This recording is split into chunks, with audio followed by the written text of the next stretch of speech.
Ça passe? Ok. Bon bah salut. Je me présente vite fait peut-être au début. Je m'appelle Victor, je suis en première année de doctorat à l'ENS en physique. Dans la salle, là, il y a de la régie. Donc il y a Loïse, Angèle qui sont en master à l'ENS aussi. Et donc du coup, nous, c'est physicité. Donc on va faire des cours de physique là pendant jusqu'à mars en gros. Donc un par semaine le samedi à 16h. C'est sur le programme de la préparation aux Olympiades internationales de physique. Je vous parlerai plus de ça à la fin. Pour le moment, je vous fais pas les détails techniques de ce que c'est, etc., comment ça marche. Mais on va se lancer. Je suis quasiment bien cadré en plus. Je vais me laisser un peu comme ça. Ouais, ouais. On va y aller, mais du coup, donc, on va faire les zooms aujourd'hui, on va commencer. Donc ça recoupe pas mal du programme de terminale. Donc la séance sera un mix de soit de rappel, soit de présentation pour ceux qui n'ont jamais vu ça avant, et soit de hors programme entre guillemets. Donc on va commencer par montrer des manips, pour introduire le truc, on va montrer des expériences, et ensuite on verra un peu la théorie pour expliquer comment ça marche derrière. N'hésitez pas à dire si vous entendez bien aussi, juste histoire qu'on check que ça marche au début. Et puis on est parti. Je vais recadrer ça. Téléphone. Le son c'est top, incroyable. Le téléphone, on voit rien. Merci Dora Triple Viande. Attends. 2 secondes. On voit rien sur le téléphone. Éteins. Fais voir le téléphone. Normalement. Attends, je me débloque. Attends, Mais... waiting screen.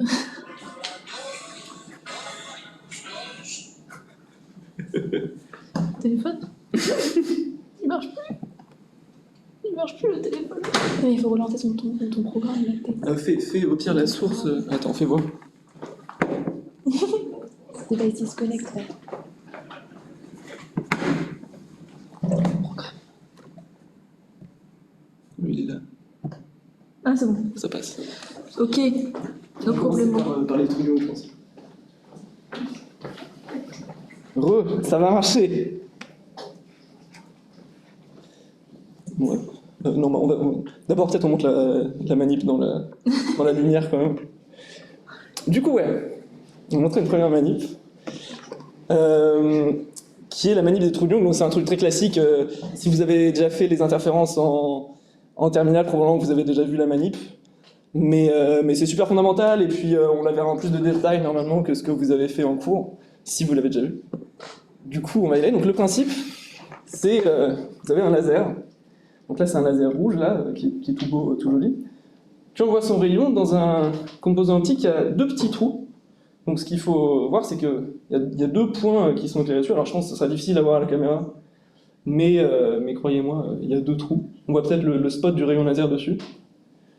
Et quand la lumière passe dans ces 2 trous, après elle fait tout un parcours. Et en face, elle tape cet écran-là. Alors là, on voit rien parce que c'est dans la lumière des lights au-dessus. Et donc on peut éteindre pour voir comment ça se passe juste avec le laser. Ouais. L'ambiance est folle. Donc il y a la tâche là qu'on voit. Et ce qu'on voit, donc normalement on va avoir un super zoom dessus en changeant de scène. C'est bon. Ah ouais. Tu peux même mettre les deux, comme ça on a les deux. Mais donc ce qui se passe, c'est qu'on a des petites fentes comme ça, des petites franges, qui sont pas du tout évidentes, parce qu'a priori on se dit il y a juste 2 trous, donc il y a la lumière qui passe dans chacun des 2 trous, ça devrait faire peut-être 2 taches sur l'écran, ou juste une tache avec une forme un peu bizarre. Mais ça fait ces fentes un peu marrantes. Et puis ça se voit pas forcément super bien à la gamme autour, peut-être, je sais pas si avec le téléphone ça peut se voir en zoomant, mais il y a aussi une sorte d'anneau autour, d'anneau rouge, qui est pas évident à voir je pense, mais qui est pas très intense, mais qui a la même forme, donc qui a des petites franges aussi, et qui est en forme d'anneau autour. Et donc ça paraît une manip un peu bizarre à faire comme ça a priori, mais en fait il y a des cas dans la vraie vie aussi où on se trouve des situations similaires. Typiquement, si vous imaginez un rideau très fin Des fois, il y a ça dans les apparts, vous avez un rideau très fin et vous voyez derrière un lampadaire dans la rue. Bah, le lampadaire, la lumière du lampadaire va passer par les petits trous du rideau, par les petites mailles, et vous allez avoir des petits patterns un peu similaires à ça, des petits motifs avec des franges lumineuses et des franges sombres. Et donc disons que si vous voulez une justification à pourquoi on fait cette manip, vous êtes physicien, vous avez vu ça, et vous vous dites ok, je vais faire la manip la plus simple possible qui reproduise le même principe. Et donc au lieu d'avoir un rideau avec plein de petits trous, vous avez juste un composant avec 2 trous, et on voit qu'avec seulement 2 trous, on voit aussi un pattern un peu marrant. Et donc on va dire que notre premier but, c'est d'expliquer ça. Sauf que ça, c'est pas évident parce que la lumière, on comprend pas très bien ce que c'est, et puis c'est compliqué, et si vous savez que c'est une onde, vous savez que ça oscille super vite et que ça a une petite longueur d'onde. Du coup, ce qu'on va faire, c'est qu'on va regarder une autre manip qui produit à peu près le même résultat, mais qui va être plus facilement compréhensible.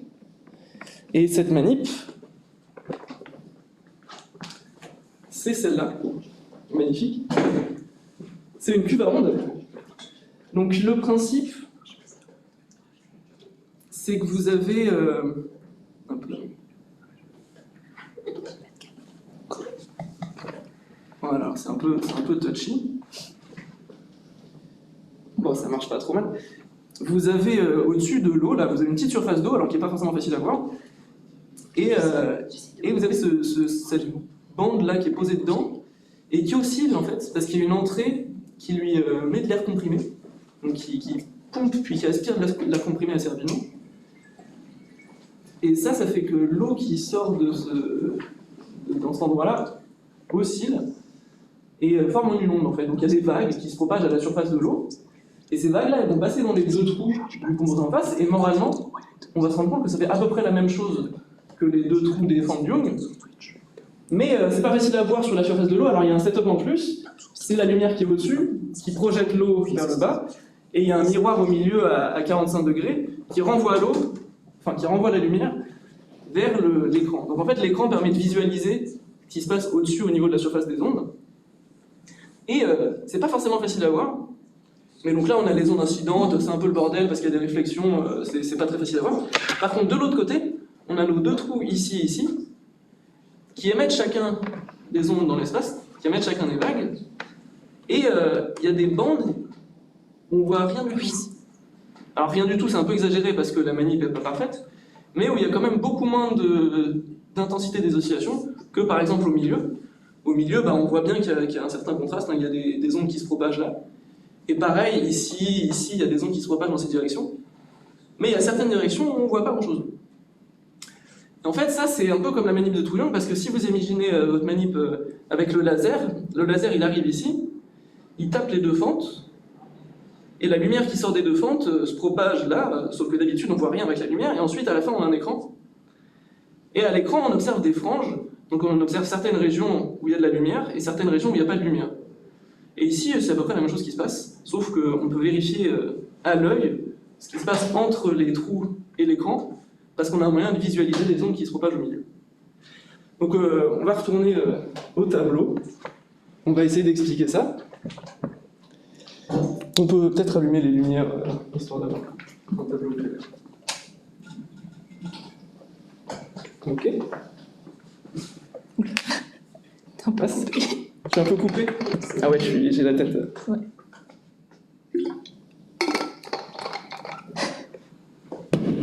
Ça va le faire. Un peu. Je peux remonter un peu le tableau aussi, ouais, c'est clair. C'est pas trop mal là comme ça? C'est top. Ok, bon, allez. Non, je suis pas dedans là. On te voit très très bien. Moi on me voit, ça va. Un bon compromis entre le tableau et toi. Ouais, ok, top. Super. Moi j'ai le retour, ça va, je vois à peu près ce qui se passe. Ça marche bien. Ok. Bon bah du coup on va devoir un peu développer la théorie pour ça. Alors j'ai commencé à prononcer le mot, à dire que c'est des ondes. Le truc qui est un peu sympa, c'est que c'est 2 systèmes qui n'ont rien à voir les uns avec les autres. La lumière, vous avez peut-être entendu que c'est une onde électromagnétique, mais on ne sait pas très bien ce que c'est qu'un champ électromagnétique, on ne connaît pas les lois de la propagation. L'eau, ça n'a rien à voir avec la lumière, il y a des petites vagues à la surface de l'eau, mais les deux font le même phénomène. Et la beauté de ça, c'est qu'on peut prendre toutes nos hypothèses, les compiler dans une seule hypothèse, dire il y a des ondes qui se propagent, et à partir de ça, on va pouvoir décrire les deux phénomènes d'une pierre deux coups, même si la physique derrière n'a rien à voir. Donc, on va y aller. Je vous rappelle rapidement la définition, la propriété un peu fondamentale des ondes à partir desquelles on va bâtir le truc.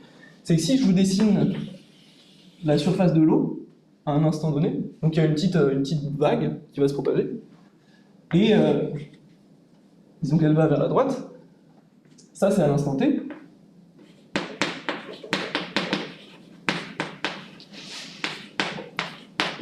Quand on attend un peu, tout ce qu'elle va faire, c'est s'être décalée dans l'espace.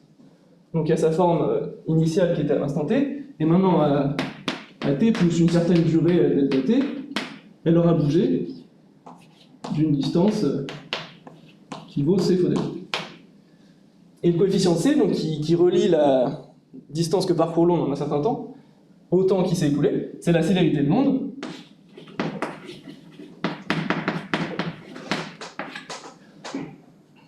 Et donc c'est la vitesse de l'onde. Globalement, célérité, c'est juste un mot compliqué pour dire vitesse. Ça a les mêmes unités que la vitesse, du coup typiquement des mètres par seconde. Et je précise aussi sur la notation C, d'habitude C, c'est la vitesse de la lumière dans le vide. En fait, ça peut désigner la vitesse de n'importe quelle onde. Simplement, quand on précise pas, quand on n'a pas de contexte autour, c'est généralement la vitesse de la lumière dans le vide. Ici, ça va être du coup soit la vitesse de la lumière, soit la vitesse des ondes sur l'eau. Et du moment qu'on connaissait, on va pouvoir décrire ce qui se passe.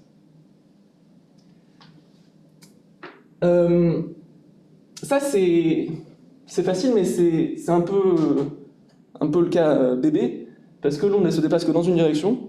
Hein, j'ai fait juste un dessin en 1D de la surface de l'eau. Ce qui est un peu plus compliqué, c'est comprendre ce qui se passe quand l'onde se déplace dans l'espace. Donc typiquement, sur la surface de notre cuve à ondes, ce qu'on voyait de haut, si je dessine le plan de l'eau ici, c'est qu'on avait des ondes qui étaient émises ici, on avait nos deux murs avec les deux trous, et puis de l'autre côté, on avait cette forme compliquée là avec certaines directions vis-à-vis des ondes qui se propagent, et d'autres directions où il n'y a rien qui se propage. Et donc là en 2D, alors on est bien content de connaître la célérité, mais il faut quand même un peu plus d'infos pour savoir comment l'onde elle bouge dans l'espace. Et en fait, si je pose la même question avec la lumière, paradoxalement c'est un peu plus simple, parce que vous connaissez déjà un peu d'optique, et vous connaissez un peu déjà d'optique géométrique notamment, et donc vous avez des principes un peu généraux pour la propagation de la lumière. Vous savez qu'il y a des rayons lumineux qui en général vont tout droit, sauf quand il y a éventuellement un miroir, auquel cas ils se reflètent contre le miroir avec la loi de Snell-Descartes, ou alors quand il y a une interface entre deux milieux, auquel cas il y a un rayon reflété et un rayon réfracté derrière, etc. Et donc, si on dit que la lumière c'est une onde comme les vagues sur l'eau, normalement, tous ces infos qu'on a à partir des rayons, on devrait pouvoir les interpréter aussi en fonction des ondes. Et donc c'est ce qu'on va faire, mais l'élément manquant, c'est le lien entre les rayons et les vagues sur l'eau, et la hauteur de la surface de l'eau. Et l'idée, c'est que les rayons, ils nous donnent la direction de propagation, de l'eau en tous les points. Donc, si je dessine un rayon qui se déplace dans une certaine direction comme ça, ce que je fais en fait, c'est que je dis qu'il y a mes ondes derrière qui sont orientées perpendiculairement au rayon, et quand le rayon se déplace comme ça veut dire que les ondes se décalent comme ça. Donc si je regarde ma cuve à ondes ici, je peux dessiner les rayons par-dessus le motif d'onde, et donc je sais que là, tous les rayons, ils sont simplement émis par notre petite barrette là oscillante dans l'eau, et ensuite ici, ils se propagent un peu dans toutes les directions, sauf qu'il y en a certaines qui sont bloquées, où il n'y a pas d'intensité qui se propage. Donc ça c'est pratique parce que ça permet de réutiliser des raisonnements d'optique géométrique pour déterminer la propagation des rayons dans plein de situations différentes, et donc d'avoir une petite idée d'à quoi ressemble le motif des ondes. Le seul problème c'est que ça ne peut pas gérer tous les cas. En particulier, ça oublie complètement les histoires longueur d'onde de la vague qui se propage ou de la lumière dans le cas du laser. Et c'est pas adapté pour décrire des propagations dans des obstacles ou dans des trous petits. Si vous avez un trou qui est de l'ordre de la longueur d'onde ou qui est même plus petit que la longueur d'onde, l'optique géométrique ne va pas marcher à ce moment-là. L'optique géométrique, c'est une sorte de limite à grande échelle de la propagation des ondes. Ça marche bien quand le miroir il est super grand par rapport à la longueur d'onde, mais ça marche pas quand il est de l'ordre de la longueur d'onde. Donc il va falloir un peu raffiner notre image un peu grossière de l'optique géométrique pour comprendre ce qui se passe quand on a des petits trous et des superpositions d'ondes comme ça. Donc avant de faire ça, je vais juste rappeler un petit peu, vu que j'ai commencé à parler de longueur d'onde, ce qui se passe au niveau d'une onde oscillante comme ça dans le temps. Qu'est-ce que c'est exactement? C'est quoi les caractéristiques qui la définissent? Comme ça, on est tous sur le même pied, même si vous avez probablement vu ça avant. Donc si je dessine une vague comme ça dans l'espace, j'ai un certain axe X, donc disons c'est le bord de ma cuve arrondie ici, et ce que je dessine c'est par exemple Z, où Z c'est l'altitude de la surface de ma vague, et ça je dessine ça disons à un instant donné.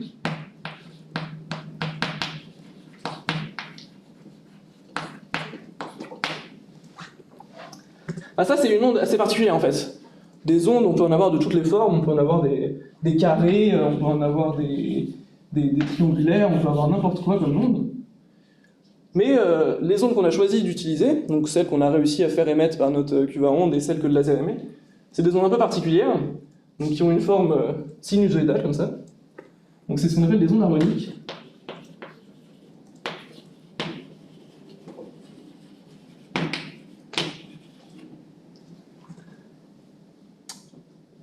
Et la seule définition des ondes harmoniques, c'est que la forme de la perturbation, donc ici la forme de la surface de l'eau, c'est un sinus. Quand je dessine comme ça Z, c'est plus facile de l'interpréter en fonction de l'eau. Mais je vous ai dit que tous les raisonnements marchaient aussi avec un laser et de la lumière. La question à ce moment-là, c'est qu'est-ce que c'est Z? Z, c'est une des composantes du champ électromagnétique, vu qu'on sait que la lumière, c'est une onde électromagnétique. Et effectivement, on ne sait pas ce que c'est, on ne comprend pas ce que ça veut dire pas dire grand-chose. Mais j'ai dit qu'on n'avait pas besoin de savoir précisément comment une onde ça marchait, enfin, qu'est-ce qui faisait qu'elle se propageait. Si on sait que c'est une onde, on peut quand même dire des choses dessus. Donc pour le moment, on va juste dire que Z, c'est une certaine grandeur qui caractérise la lumière. Dans le cas des vagues sur l'eau, c'est clair, c'est l'altitude de la surface. Dans le cas de la lumière, c'est moins clair. Mais on va admettre qu'on a une certaine grandeur Z, comme ça, qui varie dans le temps et l'espace. Et donc, dans le cas des ondes harmoniques, cette grandeur est sinusoïdale, dans le temps et dans l'espace. Donc ça, c'est un sinus. Il y a des grandeurs qui caractérisent ce sinus, par exemple, il y a sa hauteur. Donc, on va appeler ça l'amplitude, A. Donc c'est la distance entre la moyenne du sinus et ses maxima ou ses minima. Je vais peut-être mettre le nom. Là.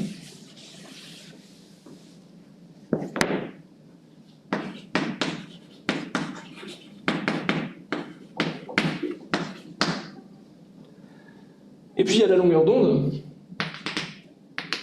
qui est la taille du motif sinusoïdal qui se répète. On est déconnecté depuis le début. Plus de réseau? C'est déconnecté. C'est affreux. Je vais mourir sur place, probablement. Respire. Putain, mon capte. Non mais c'est mon envie, ça.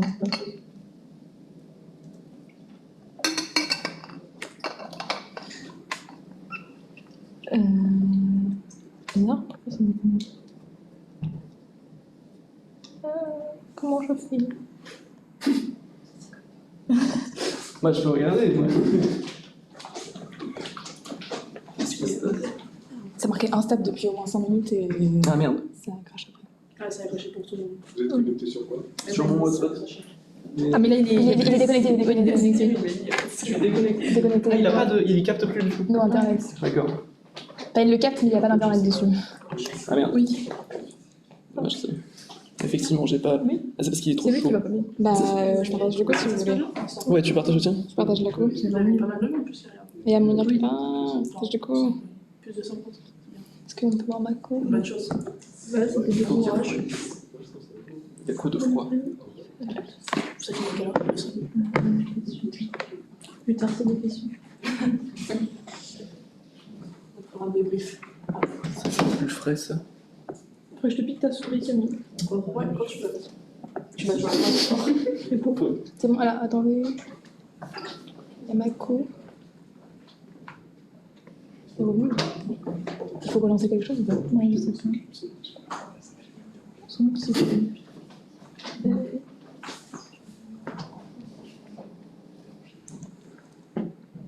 ça va, c'était pas trop bon sur le temps. Non, Déjà que je n'ai pas dérangé pendant son speech. t'as la meilleure coque que moi, toi. Moi, oui.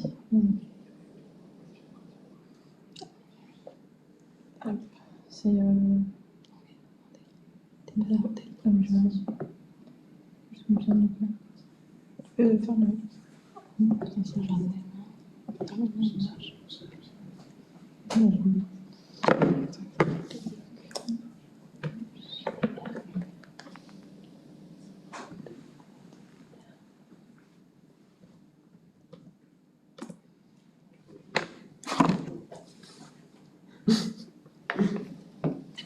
C'est bon, ok. Et comment on relance du coup? Comment il est? Normalement, c'est toujours. Oui, mais il faut faire un truc, non? Parce que là, attends. Je sais pas. Cherche la pêche, toi, peut-être. Cherche ta pêche, peut-être.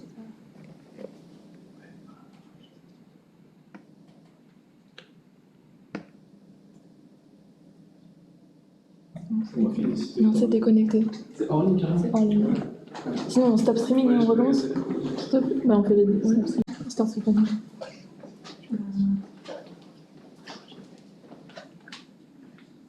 Ah. Attends. Oh. C'est pas clair. C'est reparti, peut-être. C'est live instable, mais c'est pas grave. Il va être déconnecté. Peut-être en live aussi. Ah. C'est bon. Top. Faut que tu. Par contre, faut que tu. Ah oui, non, mais c'est bon. Ça passe? Regarde-moi. Bon, bah.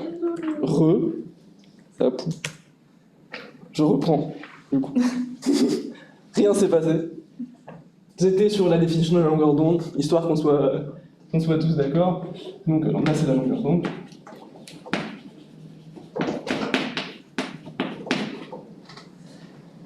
Et la conséquence d'avoir une onde sinusoïdale dans l'espace, c'est qu'elle est sinusoïdale dans le temps aussi. C'est-à-dire que si vous regardez à un point donné de l'espace, mais que vous la laissez évoluer dans le temps, ce qu'elle va faire, c'est qu'elle va se décaler progressivement, et du coup, vous verrez successivement les minima et les maxima de l'onde. Et donc on peut définir aussi l'équivalent de la longueur d'onde dans le temps.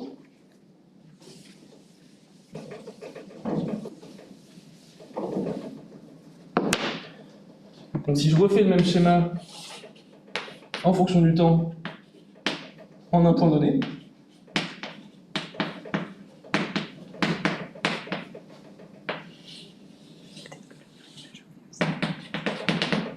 bah vous avez toujours l'amplitude qui est la même, sauf que la période, la longueur du motif ici c'est une durée, et donc c'est ce qu'on appelle T, la période de l'onde.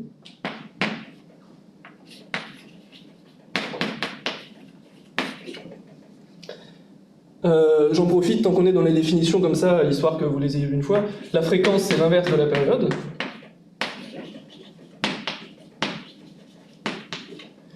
Et il y a un truc en revanche qu'il faut savoir qui n'est pas forcément fait tout le temps, c'est que la période et la longueur d'onde elles sont reliées quand même entre elles. Donc là j'ai commencé à expliquer que vu que l'onde était périodique dans l'espace, elle était aussi périodique dans le temps, parce que ce motif-là se décalait vers la droite à une certaine vitesse qui est la célérité de l'onde. Mais ça nous permet de lier lambda et t. Parce que si vous avez le motif comme ça à un certain instant, et que vous attendez une période, donc vous attendez t, vous savez que l'onde est censée redevenir égale à elle-même. Hein, la période, c'est la longueur entre deux points où l'onde vaut la même forme, en tout cas où l'onde est égale. Et donc si vous attendez t ici, vous savez que vous retrouvez le même motif. Sauf que quand on suit l'onde se décaler, bah, d'abord elle fait ça, ensuite elle se décale encore plus, puis au bout d'un moment, elle s'est décalée tellement qu'elle redevient égale à elle-même, donc que ses maxima coïncident à nouveau avec ses maxima, etc. Donc là on a eu un déplacement comme ça de l'onde. Donc on a eu un déplacement de longueur lambda, et ça correspond au temps minimal qu'il faut attendre avant que l'onde redevienne égale à elle-même. Donc ça vaut aussi la période. Et donc ce qu'on sait, c'est que lambda, ça correspond à la distance qu'a parcouru l'onde pendant le temps t. Et donc par comparaison avec la formule delta x égale c fois delta t, on sait que la longueur d'onde est proportionnelle à la période comme ça. Donc en gros, si vous fixez la période, vous fixez la longueur d'onde, et si vous fixez la longueur d'onde, vous fixez la période. Donc par exemple, dans la cuve à onde, il y a notre petite barrette qui oscille avec une certaine période dans le temps, avec une certaine fréquence, et la longueur d'onde est déterminée automatiquement à partir de ça, juste étant donné la vitesse de l'onde. Donc ça, c'est ce qu'on appelle la relation de dispersion.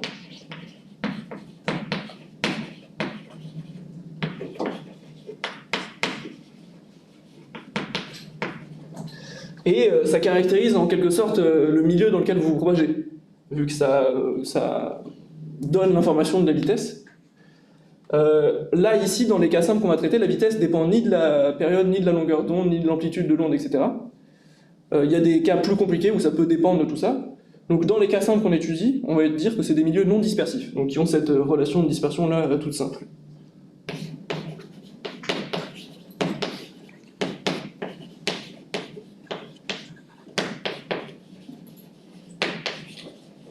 Normalement, vous n'aurez pas à traiter de milieu dispersif, mais c'est un mot qu'on peut voir de temps en temps, milieu dispersif, donc ça vous explique au moins pourquoi c'est défini comme ça. Donc maintenant qu'on a un peu rappelé à quoi ça ressemble une onde sinusoïdale, je peux dire en 2 mots pourquoi c'est important. Parce que pour la cuve à onde, bon bah, soit c'est ça qui se passe quand on a notre petite barrette qui oscille dans l'eau, on a une onde harmonique, c'est pas évident, mais c'est facile à admettre. Pour la lumière, c'est moins clair que ce soit une onde harmonique qui est émise par le laser. Mais en fait, c'est le cas. Chaque couleur du spectre électromagnétique correspond à une longueur d'onde donnée. Donc là, on est dans le rouge, donc c'est typiquement autour des 650 nanomètres. C'est des longueurs d'onde très petites, donc un nanomètre, c'est 1/1000 de mètre. Je vous fais pas tout le détail du spectre électromagnétique, ça c'est des trucs que vous voyez typiquement en terminale, mais c'est juste pour rappeler ça. Maintenant, on va faire des trucs un peu plus intéressants.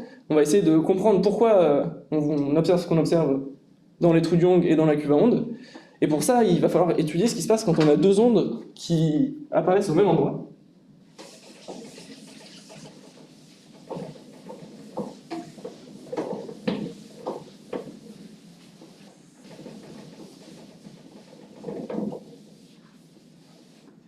Donc si je refais le schéma de la cuve à ondes,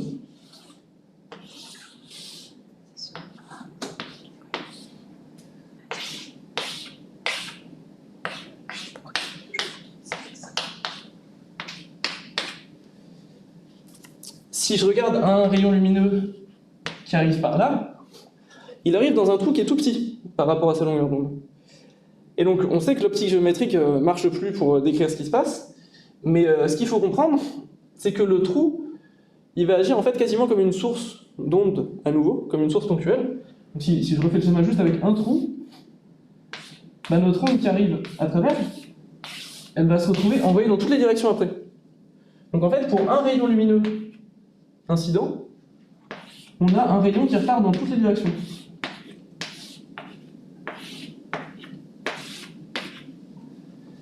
Et ça, bah, bien sûr, c'est pas quelque chose qu'on retrouve en optique géométrique, c'est vraiment dû parce qu'on a un tout petit trou. Hein, ici, si je fais en une autre couleur, la distance là, une ouverture du trou, petite.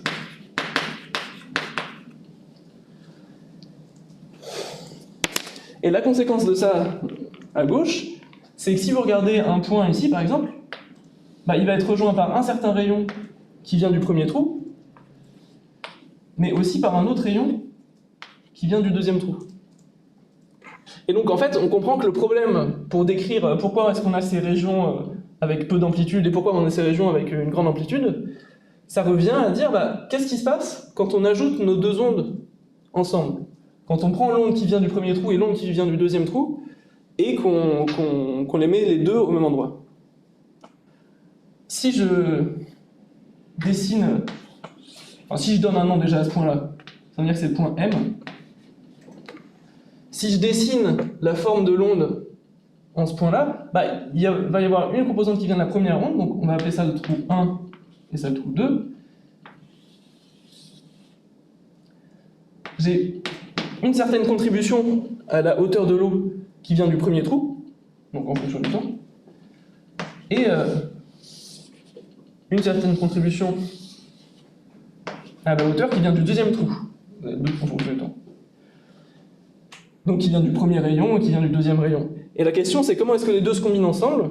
Et bah, dans la plupart des cas, et c'est le cas pour toutes les ondes que vous aurez à étudier, il y a quelque chose qui est vrai qui s'appelle le principe de superposition, et qui vous dit que l'altitude des vagues s'ajoute entre elles. Donc quand vous avez une certaine altitude qui vient du point 1 et une certaine altitude qui vient du point 2, l'altitude totale c'est juste la somme des deux. Alors c'est relativement raisonnable hein, pour des vagues, ça se comprend pas trop mal. Mais donc ça va faire que l'onde totale qu'on voit au point M, c'est la somme des deux. Et donc vous voyez que là, les deux ondes, elles se ressemblent, hein, je les ai dessinées comme s'ils étaient exactement les mêmes. Et donc la somme, elle aura aussi la même forme. Simplement ici, si j'ai une amplitude A, et la même amplitude A de l'autre côté, l'amplitude que j'observerai ici, ça vaut 2A. Bon ça c'est le cas simple, parce que la longueur des chemins parcourus par le rayon 1 et par le rayon 2 jusqu'au point M est à peu près la même. Mais si je prenais un point par ici, donc si je refais le schéma en changeant de point,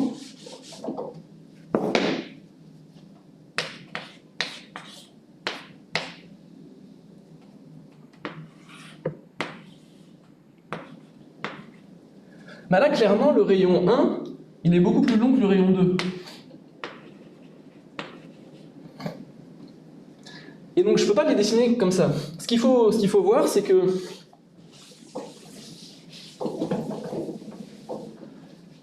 le rayon 1, il a le temps de voir défiler beaucoup plus de maxima et de minima de l'onde que le rayon 2 dans le trajet. Et donc si je dessine la tête de la forme de l'onde qui sort du trou 1, donc Z1, non plus en fonction du temps, mais en fonction de l'espace, de la position selon le rayon 1,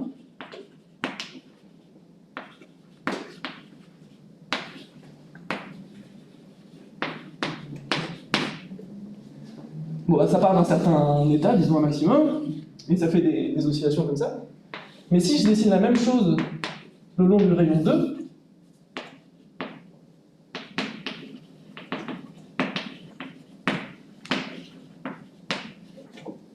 en fait, on voit à peu près la même chose, sauf que le point M arrive beaucoup plus rapidement. Hein, donc disons que le point M, il arrive quand on est ici. Donc ça, c'est le point M. Donc ce que je dessine là, c'est si je pars du trou 2 et que je suis le rayon, bah, je pars du trou 2, je suis le rayon, et puis je regarde la tête de la surface de l'eau au cours de ce parcours jusqu'au point M. Et si je fais la même chose en partant de 1, bah, j'ai le même schéma, sauf que M arrive beaucoup plus loin. Donc par exemple ici. C'est juste dû parce que le rayon 1 est plus long que le rayon 2. Du coup, le temps de parcourir tout le rayon, de partir du trou 1, puis d'arriver jusqu'au point M, c'est plus long que quand on le fait pour le trou 2. Sauf que ça fait qu'on ne peut pas faire ce même schéma à cet endroit-là. Parce que quand l'onde 1 arrive, par exemple, elle a un minimum, mais quand l'onde 2 arrive, elle est à un maximum à la place. Et donc quand on somme les deux, on ne peut pas supposer qu'elles sont synchronisées dans le temps comme ça. Donc ici, ce qu'on voit là,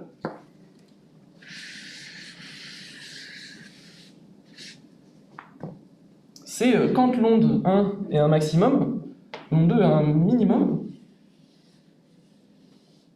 Voilà, bien que je la dessine comme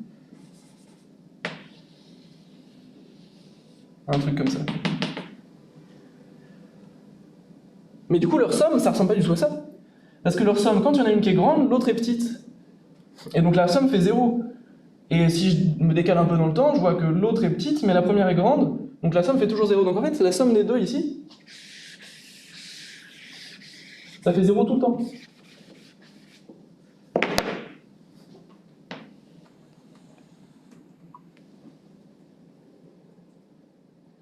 Et donc ça explique pourquoi est-ce qu'on n'a pas qu'on voit pas, ou en tout cas peu d'oscillations ici. C'est parce qu'une des ondes arrive décalée par rapport à l'autre et annule toutes les oscillations qui se passent. Donc ça, c'est ce qu'on appelle des interférences. Donc les interférences, c'est quand on a deux ondes qui viennent de deux endroits différents et qui s'ajoutent en un point donné. Et ces interférences, on a vu qu'elles pouvaient être de deux types. Soit les deux ondes qui arrivaient étaient bien synchronisées l'une avec l'autre, et donc leurs amplitudes s'ajoutaient, leurs maxima apparaissaient aux mêmes instants, et donc créaient une onde d'amplitude deux fois l'amplitude initiale. Soit elles arrivent décalées, et donc les maxima de l'une des ondes coïncident avec les minima de l'autre onde, auquel cas elles s'annulent complètement, et on ne voit plus d'oscillation. Donc ces deux cas, ça s'appelle des interférences constructives et destructives.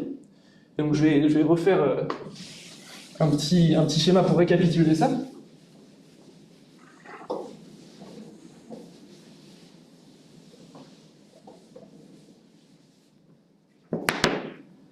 Donc quand elles arrivent bien synchronisées,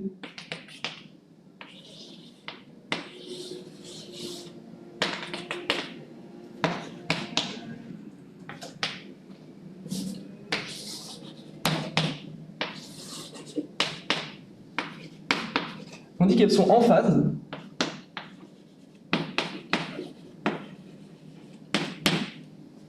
Et ça donne une onde d'amplitude deux fois plus grande.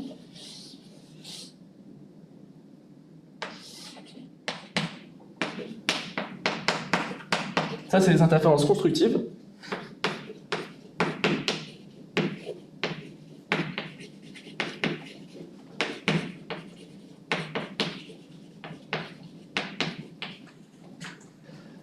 Mais si elles arrivent décalées,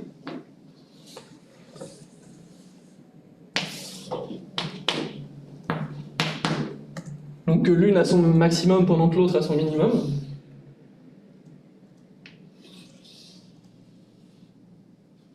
un truc comme ça, on dit qu'elles sont en opposition de phase.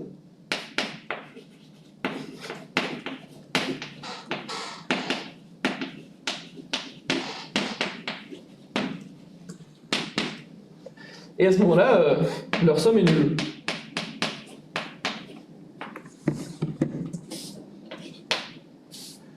Il y a zéro, il n'y a rien du tout. Ça, c'est des interférences destructives.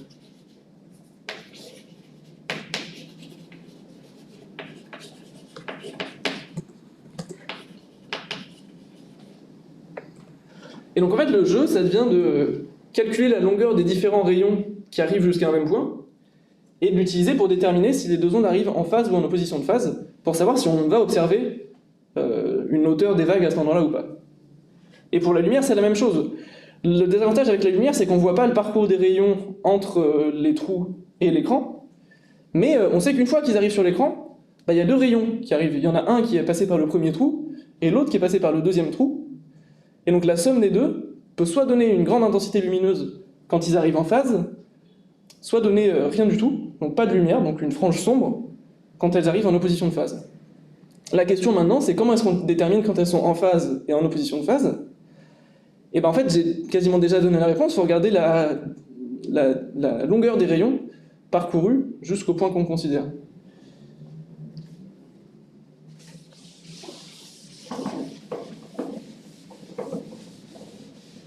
J'ai pas précisé au début, mais je peux le dire maintenant. Sur notre site, il y aura des polis, hein, donc vous embêtez pas typiquement si vous êtes sagement en train de prendre des notes. Tout sera bien clair, bien récapitulé sur un poli qu'on mettra juste à la fin et il y aura des belles images, etc.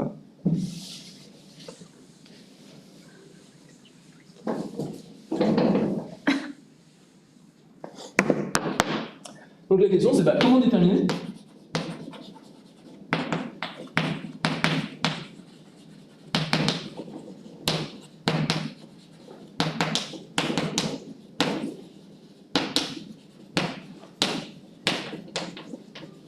si une interférence est constructive. Je vais reprendre le schéma que j'ai fait avant, où j'avais le parcours des deux rayons.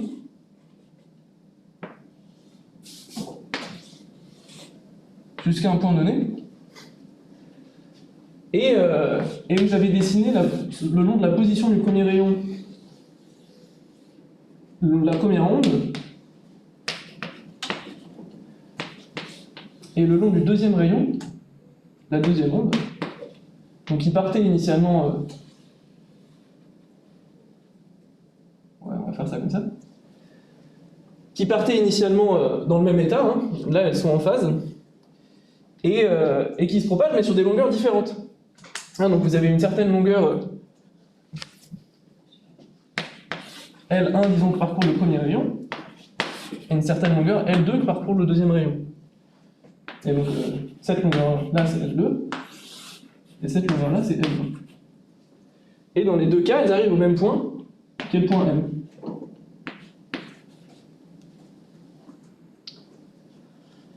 Et donc ce qu'on voit, c'est que là, le maximum de l'une des ondes est atteint au même moment que le maximum de l'autre des ondes. Autrement dit, les interférences vont être constructives ici. Les deux ondes arrivent en phase parce que leurs maxima coïncident, donc elles sont toujours synchronisées l'une avec l'autre, et elles vont produire une onde d'amplitude double. Mais si j'avais une longueur légèrement différente pour L2 par exemple, si mon L2 il valait ça, ben là j'aurais une interférence destructive, parce que quand j'arrive au point M, le minimum d'une des ondes coïncide avec le maximum de l'autre onde. Et donc ce qu'on peut comprendre à partir de ce schéma, c'est que ici, pour faire des interférences destructives, il y a une distance d'une demi-longueur d'onde entre les deux longueurs L1 et L2. La distance entre un minimum et un maximum de l'onde, c'est lambda sur 2. Sauf que quand elles étaient en phase, donc quand j'atteignais seulement le point ici, la distance valait lambda. Il y avait une longueur d'onde complète qui séparait chacune des deux ondes, mais vu que les ondes se ressemblent à une longueur d'onde près, eh ben les maxima de l'une arrivaient au même moment que les maxima de l'autre. Et donc toute la conséquence de ça, c'est que pour savoir si une interférence est constructive ou destructive, il faut regarder la différence de longueur entre les deux chemins, et savoir si c'est un nombre entier de longueur d'onde ou un nombre entier de longueur d'onde plus une demi-longueur d'onde. Donc c'est ça qu'on va faire, on va appeler delta la différence de longueur des chemins, donc L2 moins L1, et c'est ce qu'on appelle la différence de marche.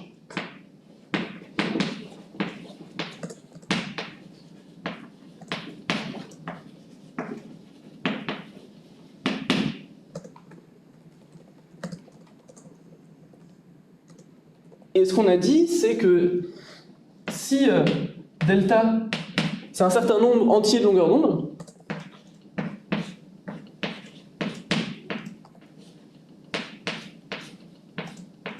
donc un nombre entier, les deux ondes se ressemblent quand elles arrivent au point M, les maxima de l'un apparaissent au même moment que les maxima de l'autre, et donc elles vont faire des interférences constructives.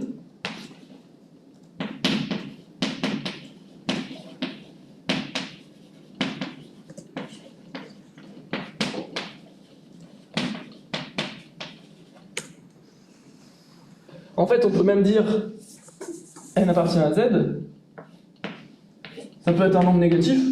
Comme ça, on n'a pas besoin de s'embêter à définir delta qui soit positif. Hein, on peut prendre la différence de l'onde, la différence des longueurs dans le sens qu'on veut. Et on peut regarder juste si ça coïncide avec un certain nombre de longueurs d'onde. Par contre, si delta c'est un nombre ennemi de longueur d'onde, donc avec toujours n dans z, à ce moment-là, les interférences sont destructives.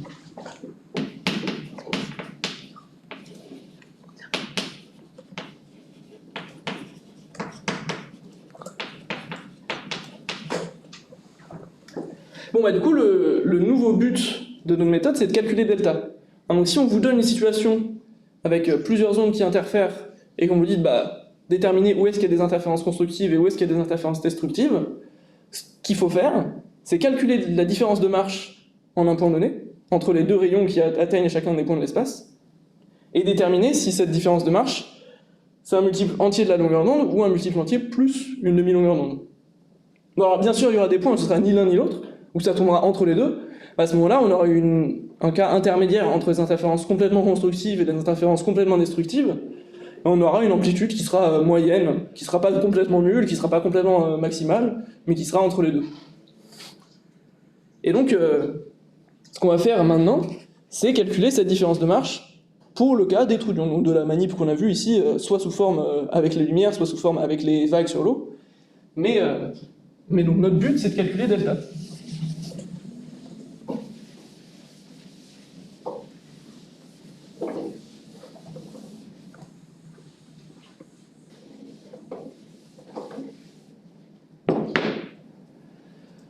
Donc je peux dessiner la manip avec le laser, par exemple, pour changer. Donc j'ai mes deux trous ici. J'ai mon faisceau laser qui arrive là.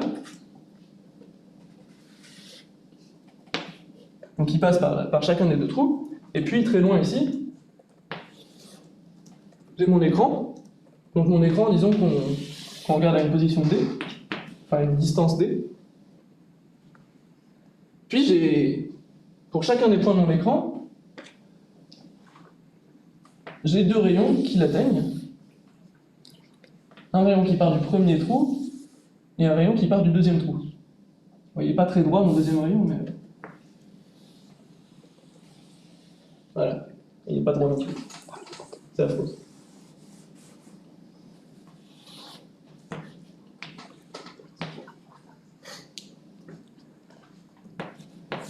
Notre point M, ici, on va le paramétriser en fonction de sa position sur l'écran qu'on va appeler Y. Et vous voyez que pour chacun des points M, on a deux trous, deux rayons qui atteignent ce point-là. Donc on va leur donner des noms, hein. On a le rayon 1 et le rayon 2. Et la question, c'est quoi la différence de longueur entre L1 et L2?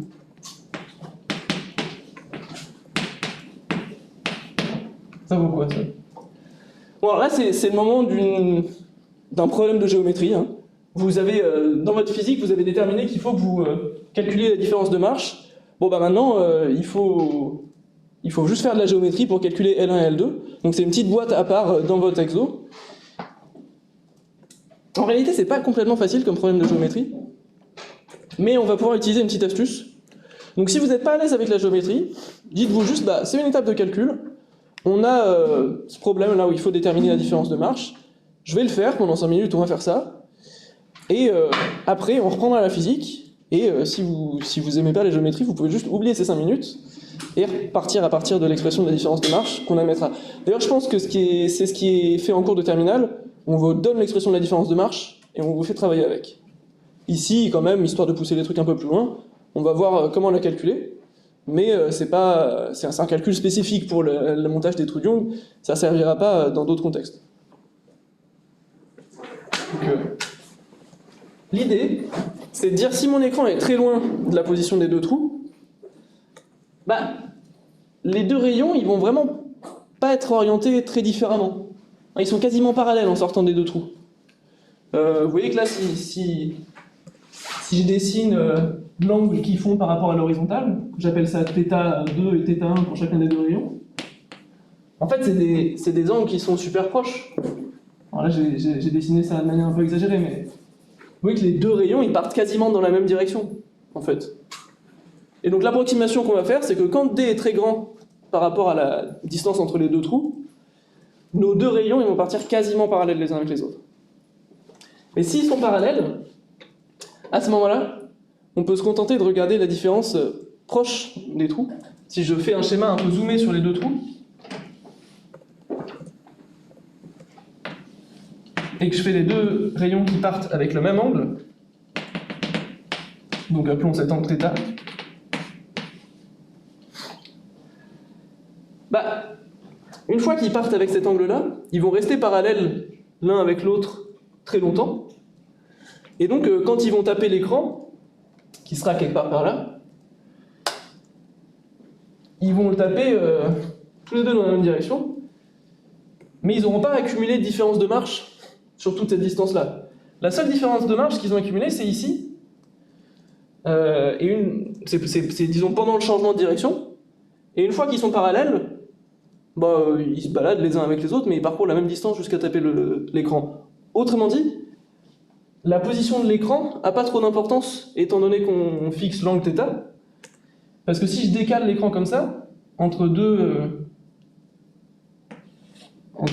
positions différentes, typiquement si j'ai l'écran ici ou l'écran ici, c'est la même différence de marche dans les deux cas. Donc c'est une petite astuce un peu mystérieuse, mais encore une fois, je vous le fais une fois pour que vous l'ayez vu pour les trous d'ongles, mais c'est pas un truc fondamental à retenir. Le principe de cette astuce, c'est que si vous pouvez faire glisser l'écran comme ça sans changer la différence de marche, bah, autant imaginer qu'on le place ici, donc perpendiculairement au deuxième rayon, perpendiculairement aux deux rayons. À ce moment-là, la différence de marche, c'est juste cette petite longueur-là, puisqu'après qu'ils se déplacent parallèles, ils accumulent plus de différence de marche. Donc ça, c'est delta. Et donc pour calculer, il faut le faire un peu de géométrie. Donc si on connaît la distance entre les deux trous, on va l'appeler E. On peut faire un report d'angle et réaliser qu'ici, on a aussi un angle θ. Et donc delta, il faut voir un peu la trigonométrie. Hein. Delta, on a un triangle rectangle ici entre les deux trous et ce point-là. Et donc on va projeter cette longueur E sur le côté opposé du triangle. Donc c'est un sinus. C'est E fois sinus de θ. Alors ça, c'est une astuce géométrique un peu mystique.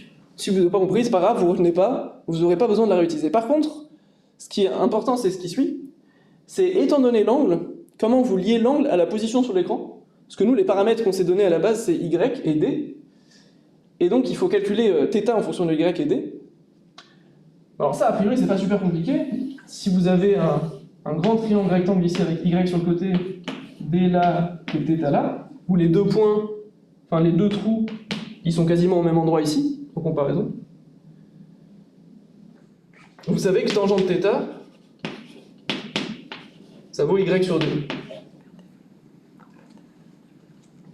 Mais il y a une simplification qu'on veut faire, c'est qu'on a supposé que D était vraiment très grand. Donc qu'on plaçait l'écran très loin des trous, et quand vous avez vu la manip avec le laser, bah, effectivement, les trous sont très très loin de l'écran. C'est l'approximation des petits angles. Et donc ça, c'est un truc à retenir, donc je vais l'écrire en haut.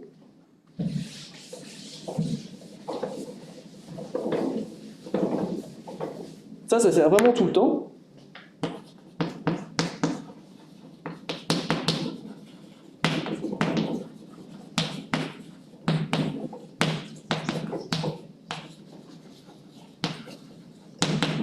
Quand vous avez un angle faible,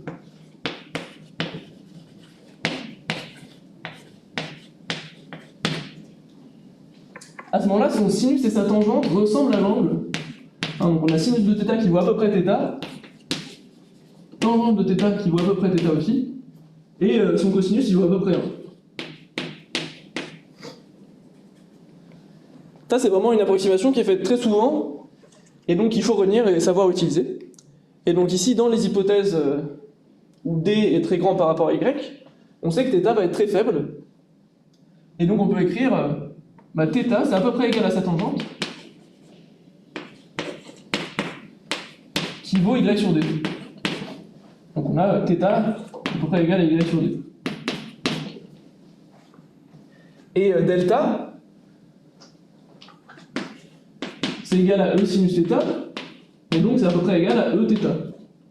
Et vu la définition de θ là, on a EY sur D.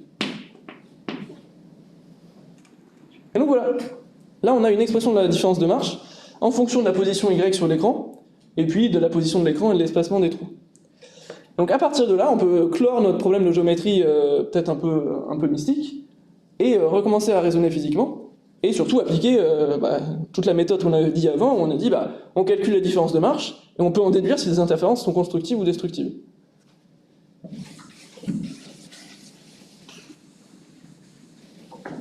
Et donc si je regarde mon écran, ça c'est l'écran sur lequel je regarde l'arrivée de la lumière, donc vous avez la position Y pour regarder un certain point M. Je connais delta en fonction de Y. J'ai delta égale EY sur D.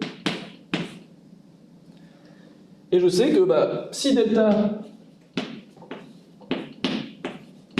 c'est un multiple entier de la longueur d'onde, les interférences sont constructives. Et par contre, si delta c'est un multiple de la longueur d'onde plus une demi-longueur d'onde, c'est que c'est destructif. Je vais changer de craie.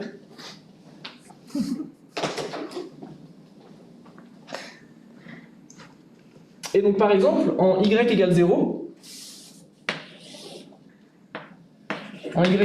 je sais que j'ai delta qui vaut 0, et donc 0 en particulier c'est 0 fois delta, fois lambda. Donc les interférences sont constructives.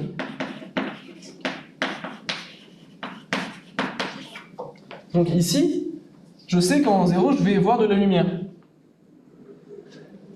Par contre si je me décale, cette condition ne va plus être vraie, delta il va augmenter linéairement avec y, et donc je vais passer à un moment où il va valoir 1 demi lambda.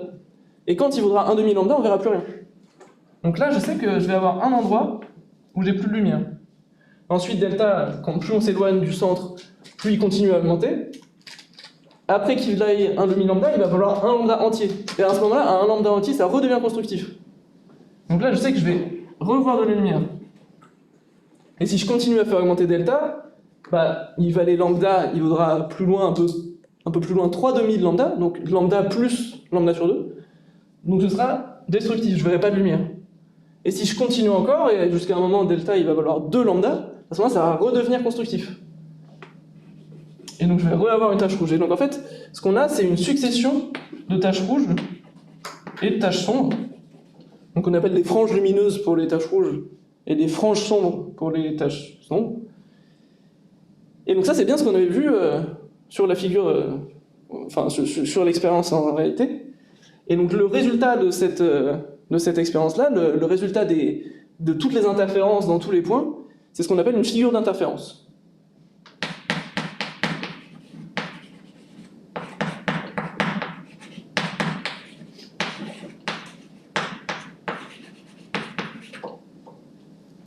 Et je peux par exemple m'amuser à calculer la distance entre deux de ces franges sombres ou de ces franges brillantes. C'est ce qu'on va appeler l'interfrange. Donc par exemple, je vais définir que la distance entre une frange brillante et la frange brillante suivante, et je vais appeler ça I. Et donc comment je calcule l'interfrange I?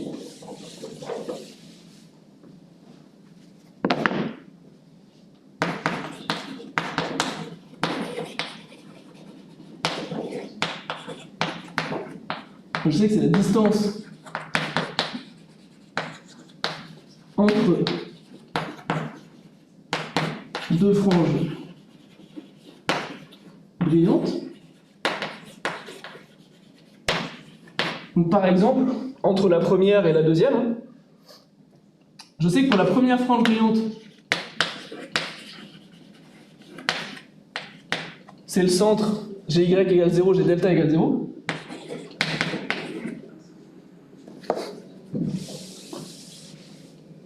Et pour la deuxième frange, je vous ai dit, c'est la deuxième frange lumineuse, donc c'est la deuxième fois qu'on a des interférences constructives. Donc après n égale 0, il y a n égale 1. C'est qu'on en a fait une longueur, donc quand on a accumulé une longueur d'onde entière de différence de marche. Donc la deuxième frange,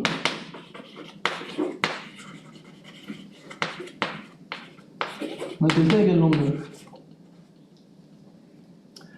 Vu qu'on connaît l'expression de lambda, de delta, pardon, on peut calculer la position y, mais par définition de l'interfrange, la position y, ça vaut i.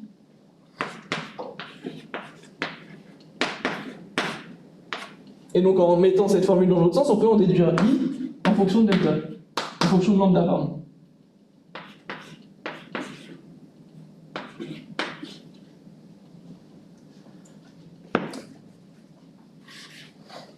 Et donc on a à peu près résolu le problème. On a réussi à décrire, à partir de principes généraux sur la propagation des ondes, la forme de la figure d'interférence qu'on avait à la fin, et on a expliqué pourquoi est-ce qu'on avait des parties lumineuses et des parties sombres. On a même pu calculer des quantités géométriques à propos de ces franges sombres et de ces franges lumineuses, en particulier l'interfrange, donc la distance entre deux franges sombres ou entre deux franges lumineuses. Donc ça clôt un peu à la première partie de notre étude. Mais en fait, si on regarde la figure d'interférence qu'on avait pour la lumière, elle est un peu plus compliquée que ça.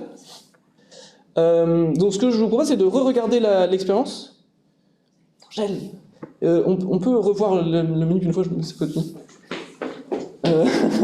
C'est là, je les prends par surprise, c'est la rush tout d'un coup. Alors, caméra, je vais la mettre.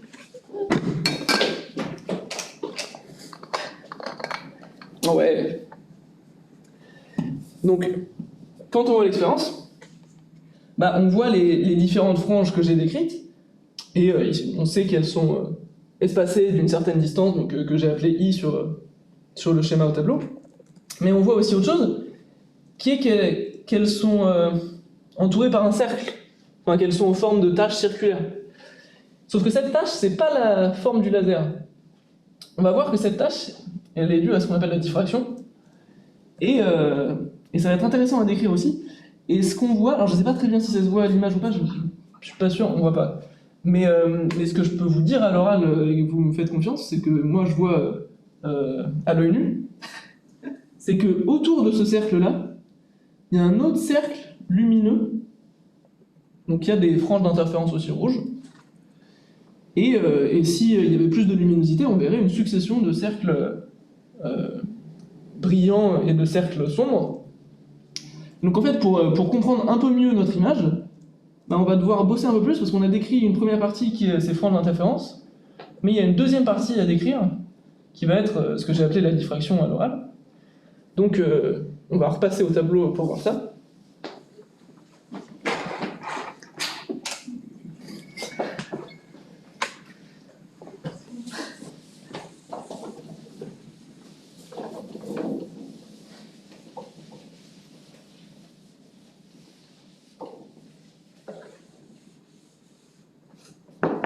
Donc si je refais le schéma, je sais que j'ai mes deux franges ici, et puis ce que j'ai dit, c'est mes deux fentes, pardon, ici. J'ai envoyé un rayon laser à l'entrée, et chacune des deux fentes envoie de la lumière dans toutes les directions. Et ça, je vous ai dit, c'est parce que ces fentes, elles sont toutes petites par rapport à la longueur d'onde de la lumière, ce qui est plus facile à visualiser avec la longueur d'onde des vagues sur la cuve à ondes. Et donc, quand elles passent par le trou, c'est comme si on avait une source ponctuelle, en fait. C'est comme si on avait juste une nouvelle ampoule, si vous voulez, qui renvoie la lumière dans toutes les directions. Mais on peut préciser un peu ce que j'ai dit là. Et en fait, si je prends juste une fente... Juste une fente, donc que je vais dessiner un peu plus grosse, donc avec un grand espacement, mais c'est la même fente qu'avant, simplement j'en mets juste une. Ce que je suis en train de vous prétendre, c'est que quand on envoie de la lumière à l'entrée, on observe de la lumière à la sortie dans toutes les directions. Mais ça, c'est pas tout à fait vrai. Ce qu'on observe, en fait, c'est un peu similaire à ce qu'on avait avec les deux trous. C'est une figure d'interférence. C'est certaines directions on a de la lumière et certaines directions on n'a pas de lumière. Donc là on a plein de lumière, par là on a plein de lumière, mais là on n'a pas de lumière du tout.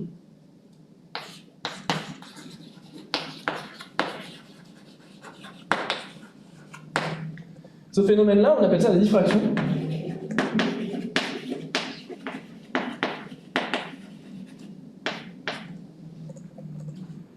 Et en fait, c'est une sorte de figure d'interférence aussi, en fait. Ce que je suis en train de vous dire, ça ressemble vachement à ce qu'on avait avant, sauf qu'il n'y a qu'un seul trou. Donc comment c'est possible qu'on ait des interférences s'il y a un seul trou?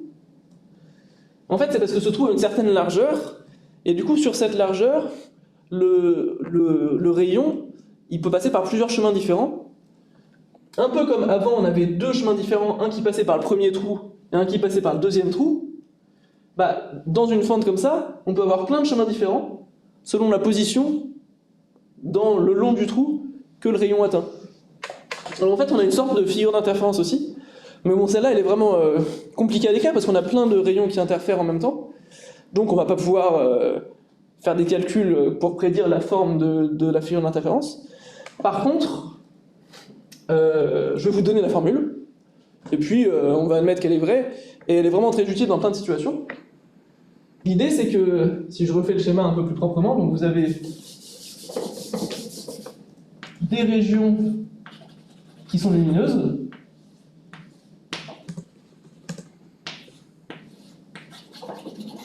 et des régions qui sont sombres, et je vais appeler θ1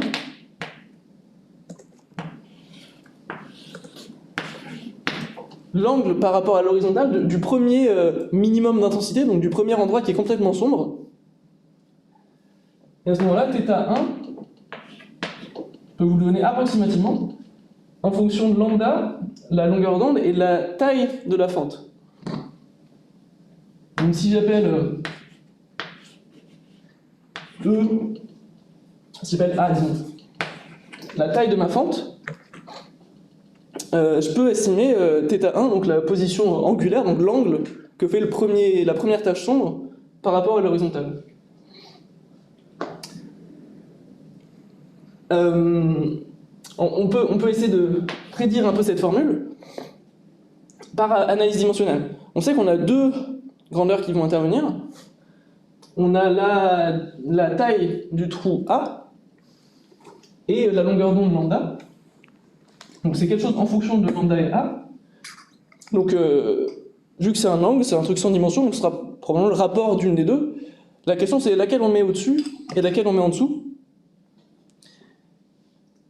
Et donc moi je vous propose deux formules. Je vous propose soit lambda sur A ou A sur lambda. Et on va essayer de réfléchir un peu à laquelle est plausible et laquelle est la vraie formule et laquelle ne marche pas. Et donc pour ça, il faut se rappeler de ce que je vous ai dit au début, qui est que la diffraction, ça se produit parce qu'on a une fente, un trou qui est très fin par rapport à la longueur d'onde, qui est petit. Hein, si on avait un trou qui était très très grand, les lois de l'optique géométrique s'appliqueraient, et notre rayon il passerait tout droit en ligne droite. Mais ici on a un trou petit, et donc il se fait éclater dans toutes les directions avec ce motif de longueur d'onde, enfin avec ce motif de diffraction, pardon. Et donc l'argument qu'on va pouvoir utiliser pour savoir quelle formule est vraie, c'est l'argument de dire que cette diffraction-là, elle est surtout observable quand le trou est petit par rapport à la longueur d'onde, donc quand A est petit.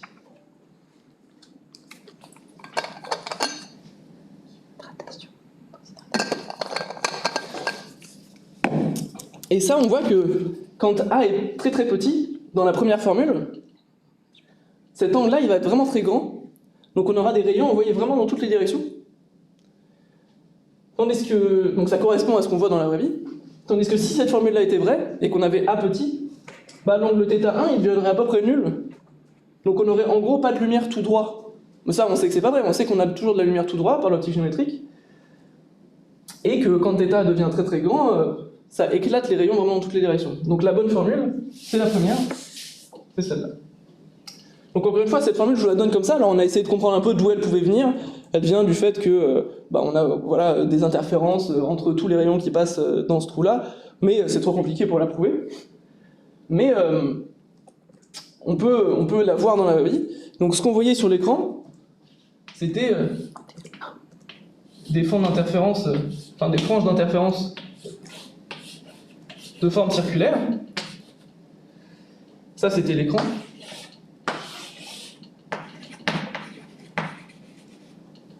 Et si je dessine tout le parcours en 3D,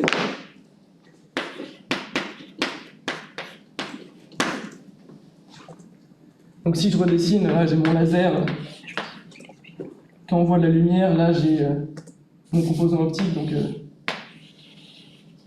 ça ressemble à ça, hein, avec les deux trous. Ouais. Il y a une question, il faudrait que tu y répondes. Je vois pas les questions là en fait. Est-ce qu'on vous a déjà expliqué pourquoi il y a cette diffraction? Est-ce que... Non, c'est pas ça. J'ai pas compris Non, en quand le gros- trou est petit par rapport à lambda, pourquoi est-ce que ça marche plus l'optique géométrique? Et pourquoi ça part dans toutes les directions? Ok. Donc alors il y a deux manières de voir. Soit tu dis j'accepte la formule pour la diffraction, et à ce moment-là, je constate que quand le trou est petit, j'ai un angle ici, θ, qui devient très grand, et donc il y a des rayons qui s'envoient dans toutes les directions. Une autre manière de le voir, c'est peut-être plus logique avec les vagues qu'avec la lumière, parce qu'avec la lumière, c'est vrai qu'on ne comprend pas très bien ce qui se passe à l'intérieur. Enfin, on ne sait pas ce que c'est que le champ électromagnétique, on ne sait pas comment il oscille, on ne sait pas comment la lumière se propage. Par contre, les vagues, on a un peu d'intuition. Et donc si tu imagines des vagues qui arrivent sur une fente comme ça, là, donc je dessine des vagues à l'entrée, donc qui se propagent comme ça, donc c'est ce qu'on avait sur la cuve, on a des vagues bien droites comme ça qui arrivent. Là, à la sortie, si tu as un tout petit trou, c'est comme si tu avais juste un point qui oscillait de haut en bas comme ça, et donc il faisait des ondes circulaires autour. C'est comme si tu lâchais un caillou dans une mare ou quoi, ou juste une goutte d'eau dans l'eau, ça va faire des ondes circulaires dans toutes les directions autour de ce point-là. Et donc moi je trouve que ce schéma-là, il est plutôt facile à accepter physiquement, dans la mesure où les ondes qui oscillent dans le petit trou, c'est comme si tu lâchais une petite goutte d'eau à cet endroit-là, et donc qui produisait de l'autre côté des ondes circulaires dans toutes les directions. Et à partir de là, ce que tu dis, c'est maintenant, c'est quoi l'interprétation de cette image-là en termes de rayons? J'ai dit que mes rayons lumineux, ou mes rayons en tout cas d'une manière générale pour décrire une onde, ça représentait la direction dans laquelle mes ondes se propagent. Donc là, j'ai un rayon qui va tout droit parce que mes ondes vont tout droit, mais au niveau du trou, j'ai des ondes qui partent dans toutes les directions. Donc j'ai des rayons partout. Top. Et donc ce que je dis avec la diffraction, c'est on précise un peu cette image-là, et on montre que certes, ok, il y a des rayons partout, mais il y a certaines directions qui sont pas où il n'y a pas de lumière qui est envoyée, et certaines directions où il y a de la lumière qui est envoyée. Mais dans la limite des A petits, il y a de la lumière qui est envoyée partout.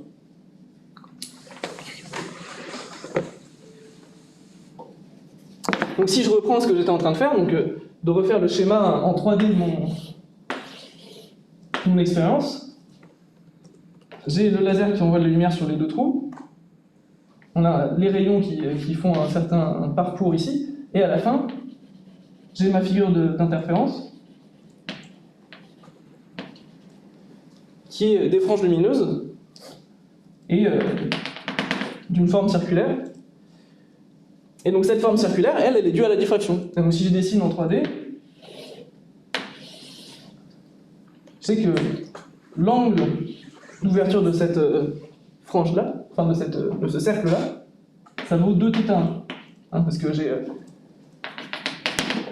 un θ1 du milieu vers un des trous, et du milieu vers l'autre des trous. Donc si je pars du milieu, je regarde θ1 d'un côté, θ2 de l'autre côté, et donc là j'ai deux minima d'intensité dues à la diffraction. En plus de ça, j'ai des interférences forcément, donc j'ai plein de franges au milieu. Mais la taille de l'endroit où on voit les franges, ça correspond à la taille où dans chacun des trous, la lumière est envoyée par la diffraction. Et donc s'il y a des différences, s'il y a des directions où déjà par diffraction la lumière n'est pas du tout envoyée, à ce moment-là, a fortiori, elles n'interféreront pas, vu qu'il n'y aura pas de rayon envoyé dans cette direction-là. En revanche, dans la tâche centrale de diffraction, vu qu'il y a de la lumière qui est envoyée par chacun des deux trous, on peut observer des interférences. Et donc ici, ce qu'on voit, c'est la tâche centrale de diffraction, avec des interférences dedans, et les tâches secondaires ici, les endroits successifs où il y a de la lumière qui est envoyée par diffraction, ça correspond à ce que je vous ai expliqué qui existait, c'est-à-dire le cercle de lumière autour, même si on n'arrivait pas très bien à le voir à la caméra, où à nouveau la diffraction permet la propagation des rayons dans cette direction. Donc ça... Est-ce que tu peux expliquer pourquoi est-ce qu'on voit des interférences, enfin une interférence des franges dans le deuxième cercle aussi? Ok. Donc la question c'est, on a compris à peu près pourquoi est-ce qu'on avait un premier cercle de lumière, donc qui était dû par la diffraction, qui envoyait de la lumière dans chaque direction, et pour les deux trous, on avait de la lumière qui allait dans cette direction, et donc ils interféraient, et on voyait des franges dans le premier cercle défini par la diffraction. Et la question c'est pourquoi est-ce que dans le deuxième cercle, dans l'anneau autour, on voit aussi des interférences? La réponse c'est parce que ça c'est un schéma qui se produit au niveau de chacun des deux trous. Et donc si vous avez des directions où il y a de la lumière qui peut passer par diffraction, qui est envoyée par diffraction sur un trou, elle sera aussi envoyée sur l'autre trou, et donc on aura là encore deux rayons qui interféreront, et donc qui formeront des franges sombres et éclairées aussi sur ce cercle-là. Donc la position des cercles est due à la diffraction, mais au sein de chaque cercle ou de chaque anneau, on a interférence entre les deux trous. Donc c'est une situation un peu compliquée. On a à la fois de la diffraction sur chacun des trous, et à la fois une interférence entre les rayons qui sortent du premier trou et les rayons qui sortent du deuxième trou. Bon. Je vais pas m'apesantir dessus parce qu'on va faire des trucs plus simples en fait.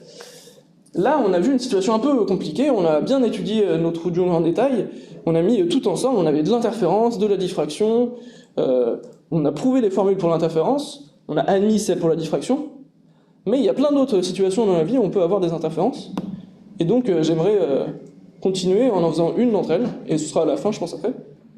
Mais on va faire ce qu'on appelle les ondes stationnaires. Donc c'est des interférences, mais avec un système un peu différent.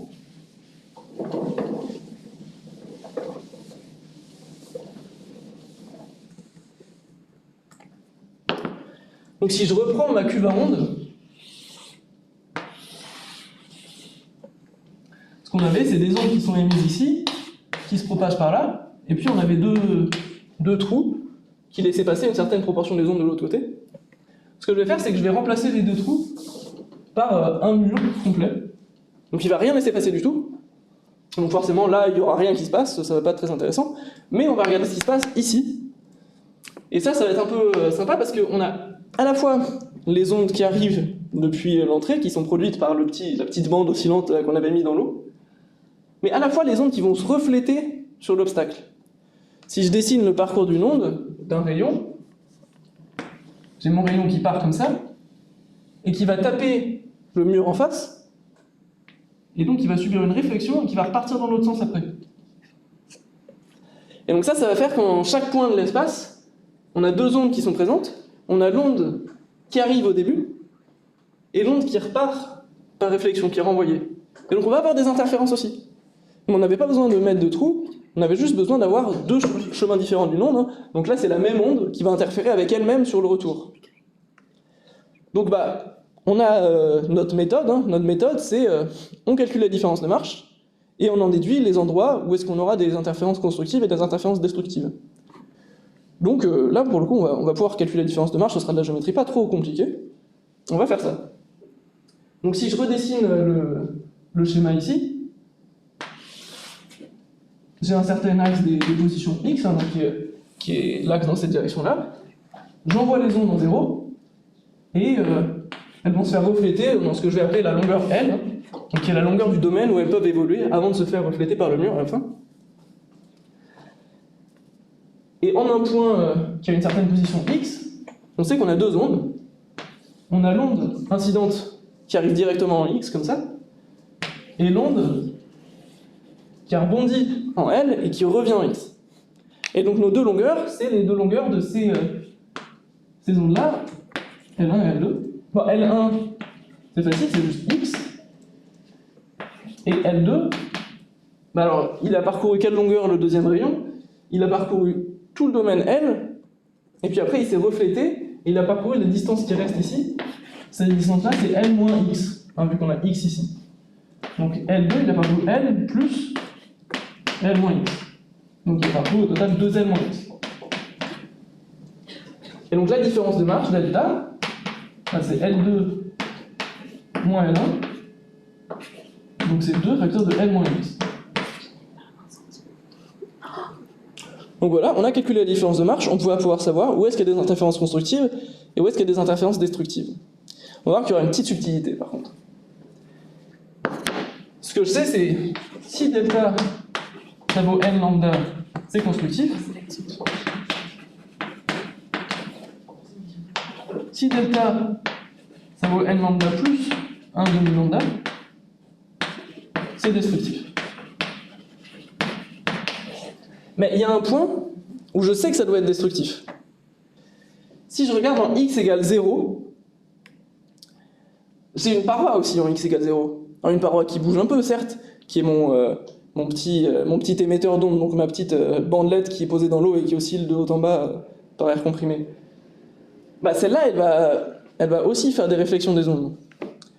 Et donc je sais que c'est un endroit qui bloque la propagation de l'eau, si vous voulez, qui fixe l'altitude de l'eau. Donc je sais qu'ici, je dois avoir des interférences destructives. Ça, c'est obligé d'avoir des interférences destructives.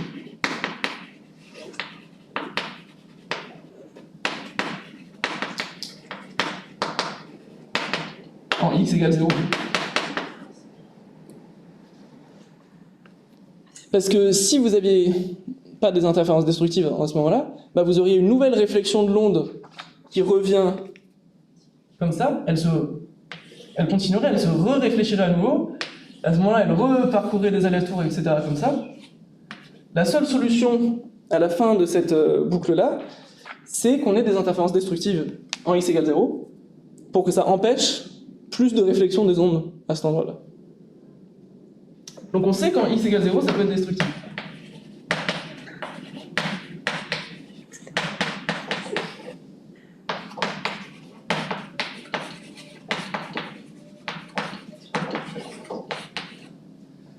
Donc on sait qu'en x égale 0, on doit être en n lambda plus 1 demi lambda. Donc on sait qu'il existe un certain entier n.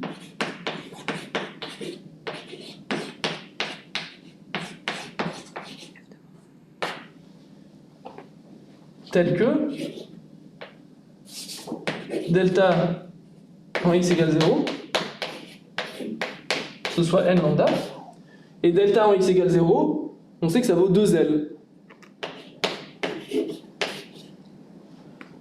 Donc on a trouvé une relation entre L et lambda, que je vais réécrire au-dessus.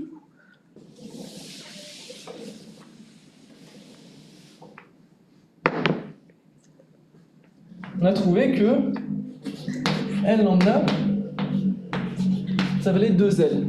Alors ça c'est bizarre parce qu'a priori, lambda on peut le choisir comme on veut. Un lambda, on sait qu'il est lié à la fréquence qui est émise par C sur F, c'est la relation de dispersion qu'on avait établie tout à l'heure, hein. Ça vaut CT.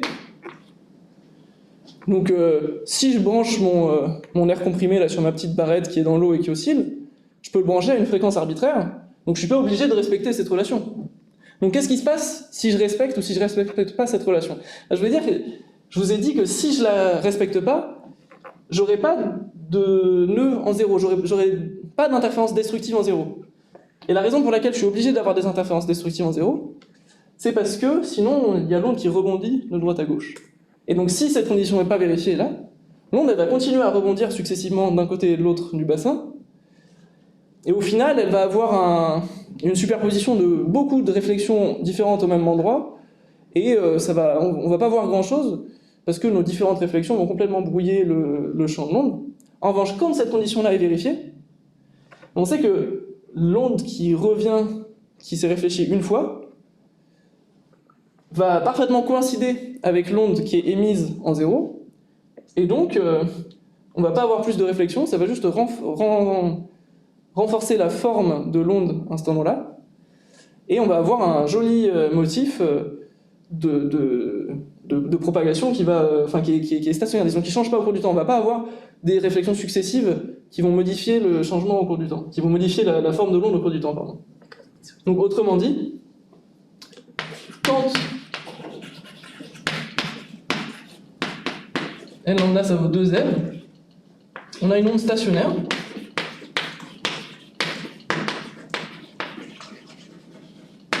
c'est-à-dire qu'on a un certain motif d'onde sur notre cuve à onde qui ne bouge pas au cours du temps. Et quand c'est pas le cas, bah c'est le bordel. On a des réflexions entre plein d'ondes différentes, etc. On va pas observer quelque chose de très cohérent.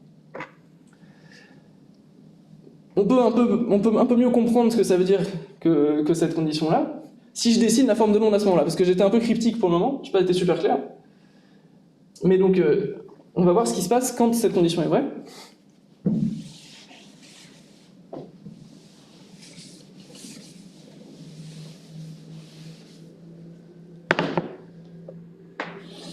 Si je dessine en fonction de la position x la forme de la hauteur de l'eau z en un instant donné,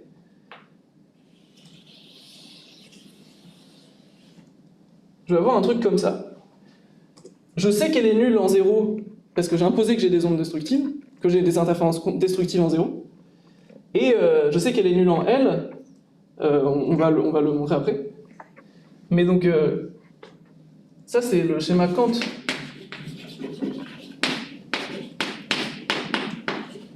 De L, c'est égal à un certain N lambda.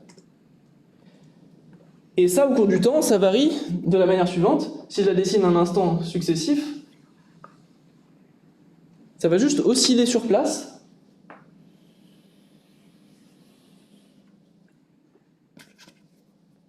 Mais sans changer de forme.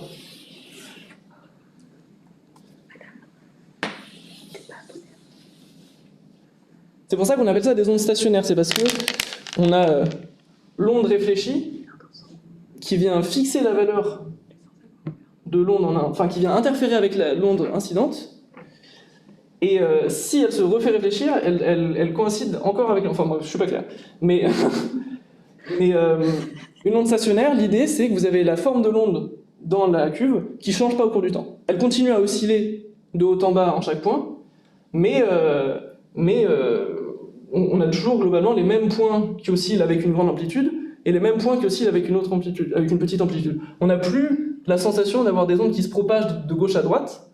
En réalité, on a toujours des ondes qui se propagent, mais c'est simplement leur somme qu'on voit ici. On a une onde vers la droite qui se propage comme ça, plus une onde vers la gauche,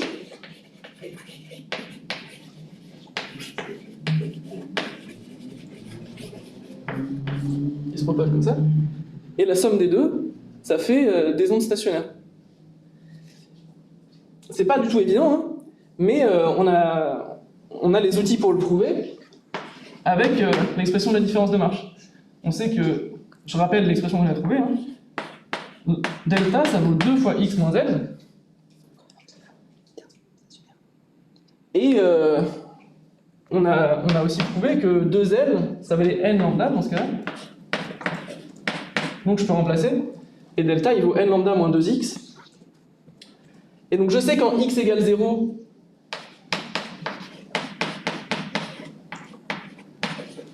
delta il vaut 0. Donc j'ai des interférences. Pardon. Je suis trompé sur les fonctions là. C'est quoi ce bug bizarre là? Ça va? C'était ça l'expression que j'avais pour delta? J'ai un petit bug là. Je trouve des interférences constructives en 0. C'est embêtant. C'est embêtant ça. On va bug fix ça. Mais, Attends. Tu veux que ce soit constructif, donc tu veux... Mais en fait, ta condition, tu l'as pas faite en constructif. Ah, je me suis trompé d'un pi. J'avais pas de pi. Il a pas raison. Ok. Bon, oublions cette étape alors. C'est pas grave. Ce sera détaillé dans le cours. Ce sera clean dans le cours, mais de toute manière, c'est pas le point principal que je veux faire. Le point principal que je veux faire, c'est que ça, c'est une histoire un peu compliquée, mais qu'on peut retrouver de manière facilement. Ça, je pense que vous me faites confiance sur le fait que l'histoire est un peu compliquée vu comment j'ai été conçue, mais je vais essayer de vous convaincre de me faire confiance qu'on peut la retrouver facilement.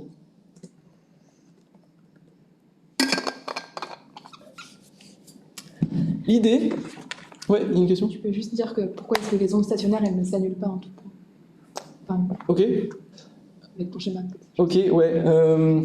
Alors oui, donc sur le schéma, effectivement, c'est un truc qui est clair sur le schéma, mais qui n'était pas clair dans ce que j'ai dit, mais qui est que les ondes stationnaires s'annulent pas en tout point. Ici, c'est... Ok, c'est pas forcément le cas tout le temps. Si vous avez une fréquence qui est un peu arbitraire, vous allez avoir une onde qui va dans ce sens-là, puis après qui réfléchit dans l'autre sens, puis qui revient dans l'autre sens, puis qui revient, etc. Et donc ils vont faire le bordel en se sommant de plein de manières compliquées. Simplement, dans certains cas, quand vous avez cette condition qui est vérifiée, à ce moment-là, l'onde qui va réfléchir coïncide avec l'onde qui enfin, disons, est à la bonne longueur d'onde, pour que les points, disons, où l'onde incidente a une amplitude maximale, coïncident avec les points où l'onde réfléchit à une amplitude maximale aussi. Et ça vous donne certains endroits où les deux ondes sont toujours au même état en même temps, donc soit des maxima, soit des minima, et donc oscillent ici grandement. Ça, c'est des interférences constructives entre l'onde incidente et l'onde réfléchie. Ces points-là, c'est des interférences destructives entre l'onde incidente et l'onde réfléchie. Donc en fait, comme avant, on a une figure d'interférence avec des régions où il y a une grande amplitude de l'onde et des régions où il n'y a pas d'amplitude de l'onde, selon la valeur des différences de marche. Et la question c'est, comment est-ce qu'on retrouve facilement la position de ces points-là? Comment est-ce qu'on retrouve facilement, comment est-ce qu'on comprend cette condition-là pour qu'on ait une figure d'interférence stationnaire dans le temps? La réponse à ça, c'est ce schéma-là, en quelque sorte. Je sais que ma figure d'interférence, la forme de l'onde en un instant donné, ressemble à un sinus dans l'espace. Et je sais que ce sinus, il s'annule en x égale 0 et il s'annule en x égale L. Donc en gros, les différentes possibilités que j'ai, c'est alors soit un bout de sinus vraiment pas bien grand, comme ça, où les deux zéros successifs du sinus, c'est en 0 et en L, soit j'ai la possibilité d'avoir un sinus complet, donc une période complète, avec une oscillation entre les deux, soit j'ai la possibilité d'avoir une oscillation de plus, enfin une demi-longueur d'onde de plus,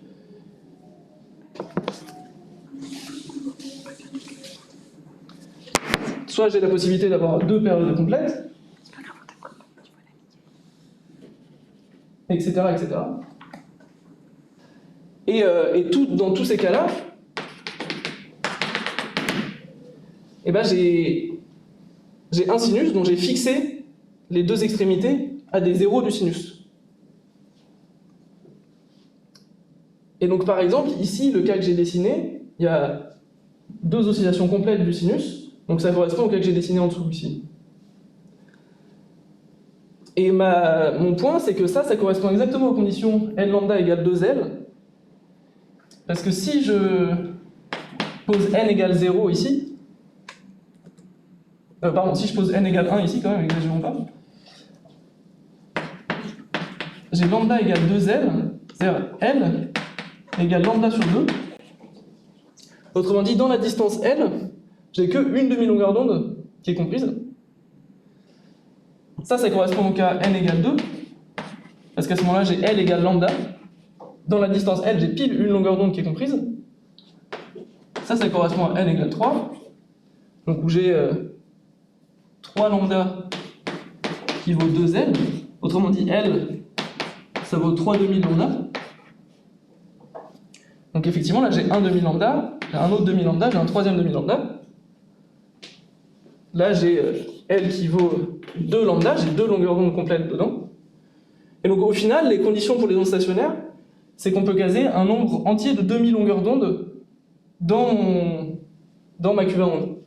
Si j'ai une longueur de cuve à onde qui correspond pile à un nombre entier de demi-longueurs d'onde, à ce moment-là, les ondes qui vont se refléter vont être bien coordonnées par rapport aux ondes incidentes pour former des ondes stationnaires. Si c'est pas le cas, je serai un peu le bordel avec plein d'ondes réfléchies dans tous les sens. Mais voilà, si cette condition est vérifiée, à ce moment-là, on aura des ondes stationnaires. Et la manière facile de comprendre cette condition, c'est de faire ce dessin-là, et de comprendre qu'on doit avoir un certain nombre entier de demi-longueurs d'onde dans notre longueur L. Autrement dit, L, c'est un certain nombre entier de demi-longueurs d'onde.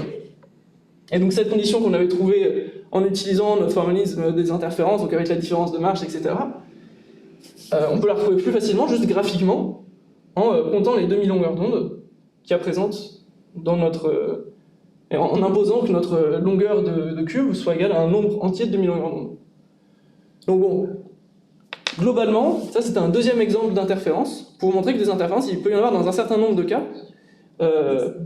sauf que cet exemple-là était un peu particulier, parce qu'il y avait cette condition en plus, pour éviter qu'il y ait 36 000 réflexions, que la position x égale 0, il y ait des interférences destructives. Bon alors c'est des trucs intéressants à savoir en soi, les ondes stationnaires, mais surtout c'est pour vous donner un autre exemple d'interférence, et pour dire que au total, ce qu'il faut retenir, c'est que les ondes, quand ça se propage dans l'espace, il y a plusieurs ondes qui arrivent au même endroit, leurs amplitudes s'additionnent, et donc leurs perturbations s'additionnent, disons la hauteur de l'onde, la hauteur de la surface de l'eau due à deux ondes différentes s'additionne en un point donné. Et donc si elles sont bien coordonnées, elles font des interférences destructives, donc si elles sont en phase, elles font des interférences constructives, Si elles sont mal coordonnées, si elles sont en opposition de phase, elles font des interférences destructives. Et on peut déterminer si elles sont en phase ou en opposition de phase en calculant la différence de marche et en comparant un certain nombre entier en comparant à la longueur d'onde. Si la différence de marche, elle vaut un nombre entier de longueur d'onde, elles seront en phase. Si la différence de marche vaut un nombre entier de longueur d'onde plus une demi-longueur d'onde, elles seront en opposition de phase. Après, les trous de Young et les ondes stationnaires, c'est deux exemples où ce principe-là est utilisé. Mais moralement, il peut être utilisé dans plein d'autres situations. Et donc c'est vraiment le cœur de la théorie des interférences, c'est ça, c'est de calculer la différence de marche et de regarder si elle est égale à un nombre entier ou un nombre entier plus un demi de longueur d'onde. Donc pour maîtriser tout ça, il n'y a pas de secret, il faut faire des exos, il faut essayer de réfléchir soi-même à différentes situations où il y a des interférences pour comprendre comment ça marche. Donc comme j'ai dit, sur le site, il y aura un poly avec tout ça expliqué en un peu plus posé et un peu moins brouillon qu'au tableau ici, donc que vous pourrez lire, qui servira de référence un peu propre, où vous pourrez retrouver les différentes formules du cours. Et puis il y aura des exos avec des corrections qui sont extraites du test de présélection des Olympiades, et donc qui vous permettront de réfléchir un peu à ça. Et ça me permet de faire une petite transition vers 2-3 mots à la fin du coup sur ce que c'est que les Olympiades et sur la façon dont ça marche à peu près cette préparation-là. Donc les Olympiades, alors il y a plusieurs Olympiades de physique, je parle des Olympiades internationales de physique. C'est un concours mondial de physique, donc destiné aux lycéens et en France aussi aux premières années de prépa, où donc il y a une épreuve théorique, une épreuve expérimentale, et le but c'est de faire de la physique, de se confronter à des situations de physique nouvelles et beaucoup plus dures que ce qu'on trouve en terminale, et de concourir. Comme ça, il y a une équipe qui est envoyée par chaque pays. Chaque équipe fait 5 personnes. En France, il y a un terminal et 4 prépas dans l'équipe. Ça bug. Je suis de retour, je suis bon. Pas clair. Non mais ça bug pour nous, Ok. je pense. Non en fait je sais pas. Donc potentiellement on me voit. C'est pas clair. Bah, là en fait pour les gens qui regardent, c'est coupé, là ça revient. Ça saute un peu. Bon, ça saute un peu, bon c'est la fin, on va pousser jusqu'au bout. On va abandonner maintenant. Mais tout va bien, c'est bon, on est mature. Ça passe ? Ok, c'est top. Ah ça change. Et donc ouais, l'idée de ça, c'est qu'en France, il y a 4 sup et 1 terminal, donc 4 premières années de prépa et 1 terminal qui sont sélectionnés pour composer l'équipe. Et que, vu que ça porte sur un programme qui est beaucoup plus grand que celui du lycée, et ben, il y a des séances de préparation qui sont organisées dans les lycées de octobre à mars à peu près, pour faire le programme en plus, entre guillemets, pour compléter un peu la formation de physique du lycée, pour apprendre les trucs qui sont nécessaires pour les Olympiades, mais qui ne sont pas au programme de terminale. Et ces cours-là, ils sont faits que dans certains lycées où il y a des profs motivés, volontaires, bénévoles pour faire ça. Mais dans plein d'autres lycées, il n'y a rien qui se passe. Et donc, nous, on fait ces cours-là, en gros, pour vous donner les compléments de programme, pour permettre d'essayer de vous confronter un peu aux Olympiades, qui sont à la fois c'est des exercices cool et c'est des trucs sympas en physique qui sont vraiment stimulants d'y réfléchir. En plus, c'est un bon prétexte pour parler de physique et montrer des manips et de la théorie. Et donc, vous, si vous voulez essayer d'y participer, il y a un test de présélection français pour essayer d'intégrer l'équipe et puis d'autres trucs aussi, comme vous allez voir. Ce test-là, il se fait en mars, il se fait le 25 mars. Et donc, si vous suivez les séances, si vous lisez des polis, normalement, vous aurez ce qu'il faut largement pour passer ce test-là. C'est une première étape. À l'issue de ce test de présélection, il y a un stage expérimental qui est fait où vous serez, si vous êtes sélectionné, vous ferez des manips pendant une semaine et à la fin, ils sélectionnent l'équipe. Pour le moment, vous occupez pas des histoires d'inscription au test. Ça viendra plus tard, ça viendra vers janvier, et puis on reviendra vers vous avec des détails dessus sur comment faire, etc. Le seul truc qu'il faut que vous sachiez, c'est que si jamais vous êtes motivé pour passer le test et que vous regardez les différentes séances et que vous faites les exos, etc., si vous n'êtes pas dans un lycée qui fait des cours de préparation, à un moment ou à un autre, le jour du test, il faudra se rendre dans un de ces lycées-là. Et donc, si vous êtes motivé pour passer le test de présélection, dites-le nous, et on se chargera de trouver un lycée qui marche bien pour vous et dans lequel vous pouvez vous déplacer le jour du test pour le passer. Mais comme je vous ai dit, ça c'est pas tout de suite, donc vous avez le temps de voir venir. Et d'ailleurs, si vous suivez nos cours et que vous avez aussi une préparation dans votre lycée, c'est avec eux qu'il faut voir pour l'inscription au test. Je pense que j'ai dit tout ce que j'avais à dire. Je sais pas si vous voulez des trucs à rajouter. Je suis pas forcément. Une question sur laquelle tu pouvais peut-être revenir. Ouais, s'il y a des questions. La question c'était pourquoi est-ce que on a Comme n tu dis que lambda c'est égale destructif, x égale 0, pourquoi est-ce que t'as pas un lambda sur 2 qui traîne? Pourquoi la condition c'est pas n lambda plus lambda sur 2? D'accord, alors j'ai dû me tromper de. Oui, ok, je comprends la question. Parce que je m'étais trompé d'expression de différence de marche. J'ai zappé des histoires sur les réflexions. J'aurais dû faire plus simple que ce que j'ai fait. Donc, moralement, l'idée c'est que les réflexions, ça peut changer ça peut décaler l'onde si tu veux. Si tu as une onde qui arrive sur un obstacle et qui se fait réfléchir par cet obstacle, elle en ressort décalée d'une demi-longueur d'onde. Donc c'est pour ça que ça annule l'autre demi-longueur d'onde que j'ai évoquée. Mais c'est des détails, en fait, j'aurais pas dû rentrer dans autant de détails. C'est des détails un peu superflus. C'est expliqué dans le poly proprement si tu veux revenir dessus, mais c'est pas super important à savoir. Sur le dessin, ça se voit, genre, c'est là il y a les nœuds et les temps. Ouais, c'est ça. En fait, ce qui est vraiment à retenir, c'est ces dessins-là. C'est de savoir retrouver la condition comme ça. C'est que tu veux que tu aies un nœud de chaque côté, que tu veux une interférence destructive de chaque côté. Et donc, ça force à avoir des zéros. Et vu que tu sais que c'est un sinus entre les deux, tu trouves qu'il faut un nombre entier de demi-longueur d'onde dans ta distance L. Mais c'est vraiment graphiquement qu'il faut le retrouver en faisant ce schéma. Si vous avez d'autres questions. Ouais, si vous avez d'autres questions, allez-y, hein, c'est le moment. T'as parlé des TD, oui. Coucou. C'est bon, j'ai tout compris. Franchement, vous mentez. Tu veux qu'on compris, hein. à la caméra, Loïs? D'accord. Il n'ira pas se présenter à la caméra alors. Si vous voulez vous présenter, vous pouvez. Ah ouais, on a la régie qui arrive. Là. On verra plus les questions.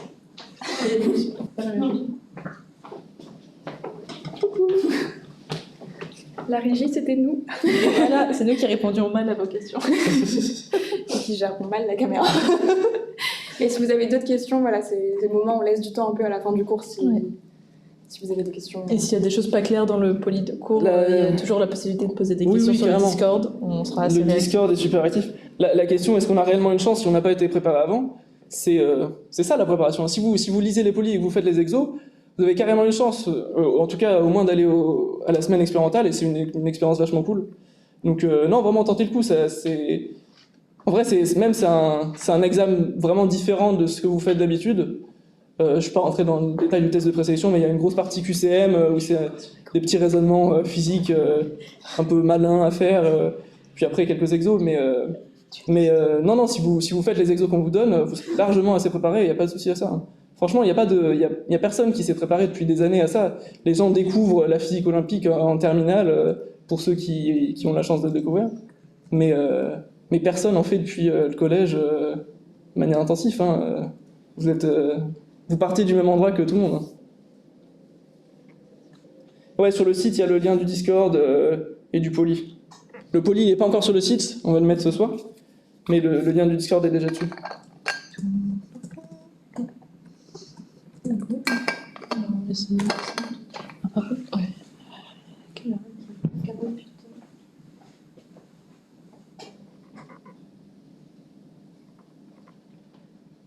Bon, bah, si vous n'avez pas de questions, on va arrêter. La semaine prochaine, c'est la séance de relate, donc vous verrez un peu de relativité. Et vous avez restreinte. quelqu'un d'autre. Et il y aura quelqu'un d'autre, hein, c'est quelqu'un d'autre qui font les cours à chaque fois. Donc revenez même si j'étais catastrophique. Ouais, il y a le programme complet des séances sur le site aussi, si vous voulez voir un peu en avance ce qui vous intéresse pour venir. Faut que je recule. Coupé à la caméra. Recule. Ok, j'étais pas dedans. Mais ouais, allez regarder sur le site les séances. La semaine prochaine, c'est relativité restreinte. Les exos, faut préciser. Ouais, les exos, c'est aussi sur le site. C'est pareil, on les mettra ce soir avec le poly. Il y aura des jolies petites fiches toutes faites. Moi, je suis pas élève polytechnique, il y a des gens de polytechnique dans le Discord, si c'est ça la question. Mais nous, on est à l'ENS, à l'École Normale Supérieure à Paris. Toi, t'es. Enfin, moi, je suis même plus élève, je suis doctorant, mais je suis toujours là. La régie est élève. Le prochain prof est élève. Ouais, le prochain prof est élève aussi. Je suis le seul doctorant du cours. T'es le vieux. Ouais, je suis le vieux. C'est le président aussi. Vous avez fait quelle prépa? Vas-y, raconte ta vie, Victor. Et moi, j'ai fait la prépa de Louis le Grand. J'ai fait MP, Louis le Grand, voilà. Ouais, bouffe ça eu dans l'assemblée. Mais je suis pas le seul ici pourtant. Mais... Tu fais MP? Ah, MP, je sais pas. Ouais, Si, t'es le seul. ouais, MP, je suis peut-être le seul. Ouais. Allez, te dis, c'est pas récent. Mais voilà. Mais Ouais, la prépa fait pas tout. oui, non, la prépa fait pas tout sans blague. Ouais, vous matrixez pas avec ça non plus. Hein. Bouger la caméra.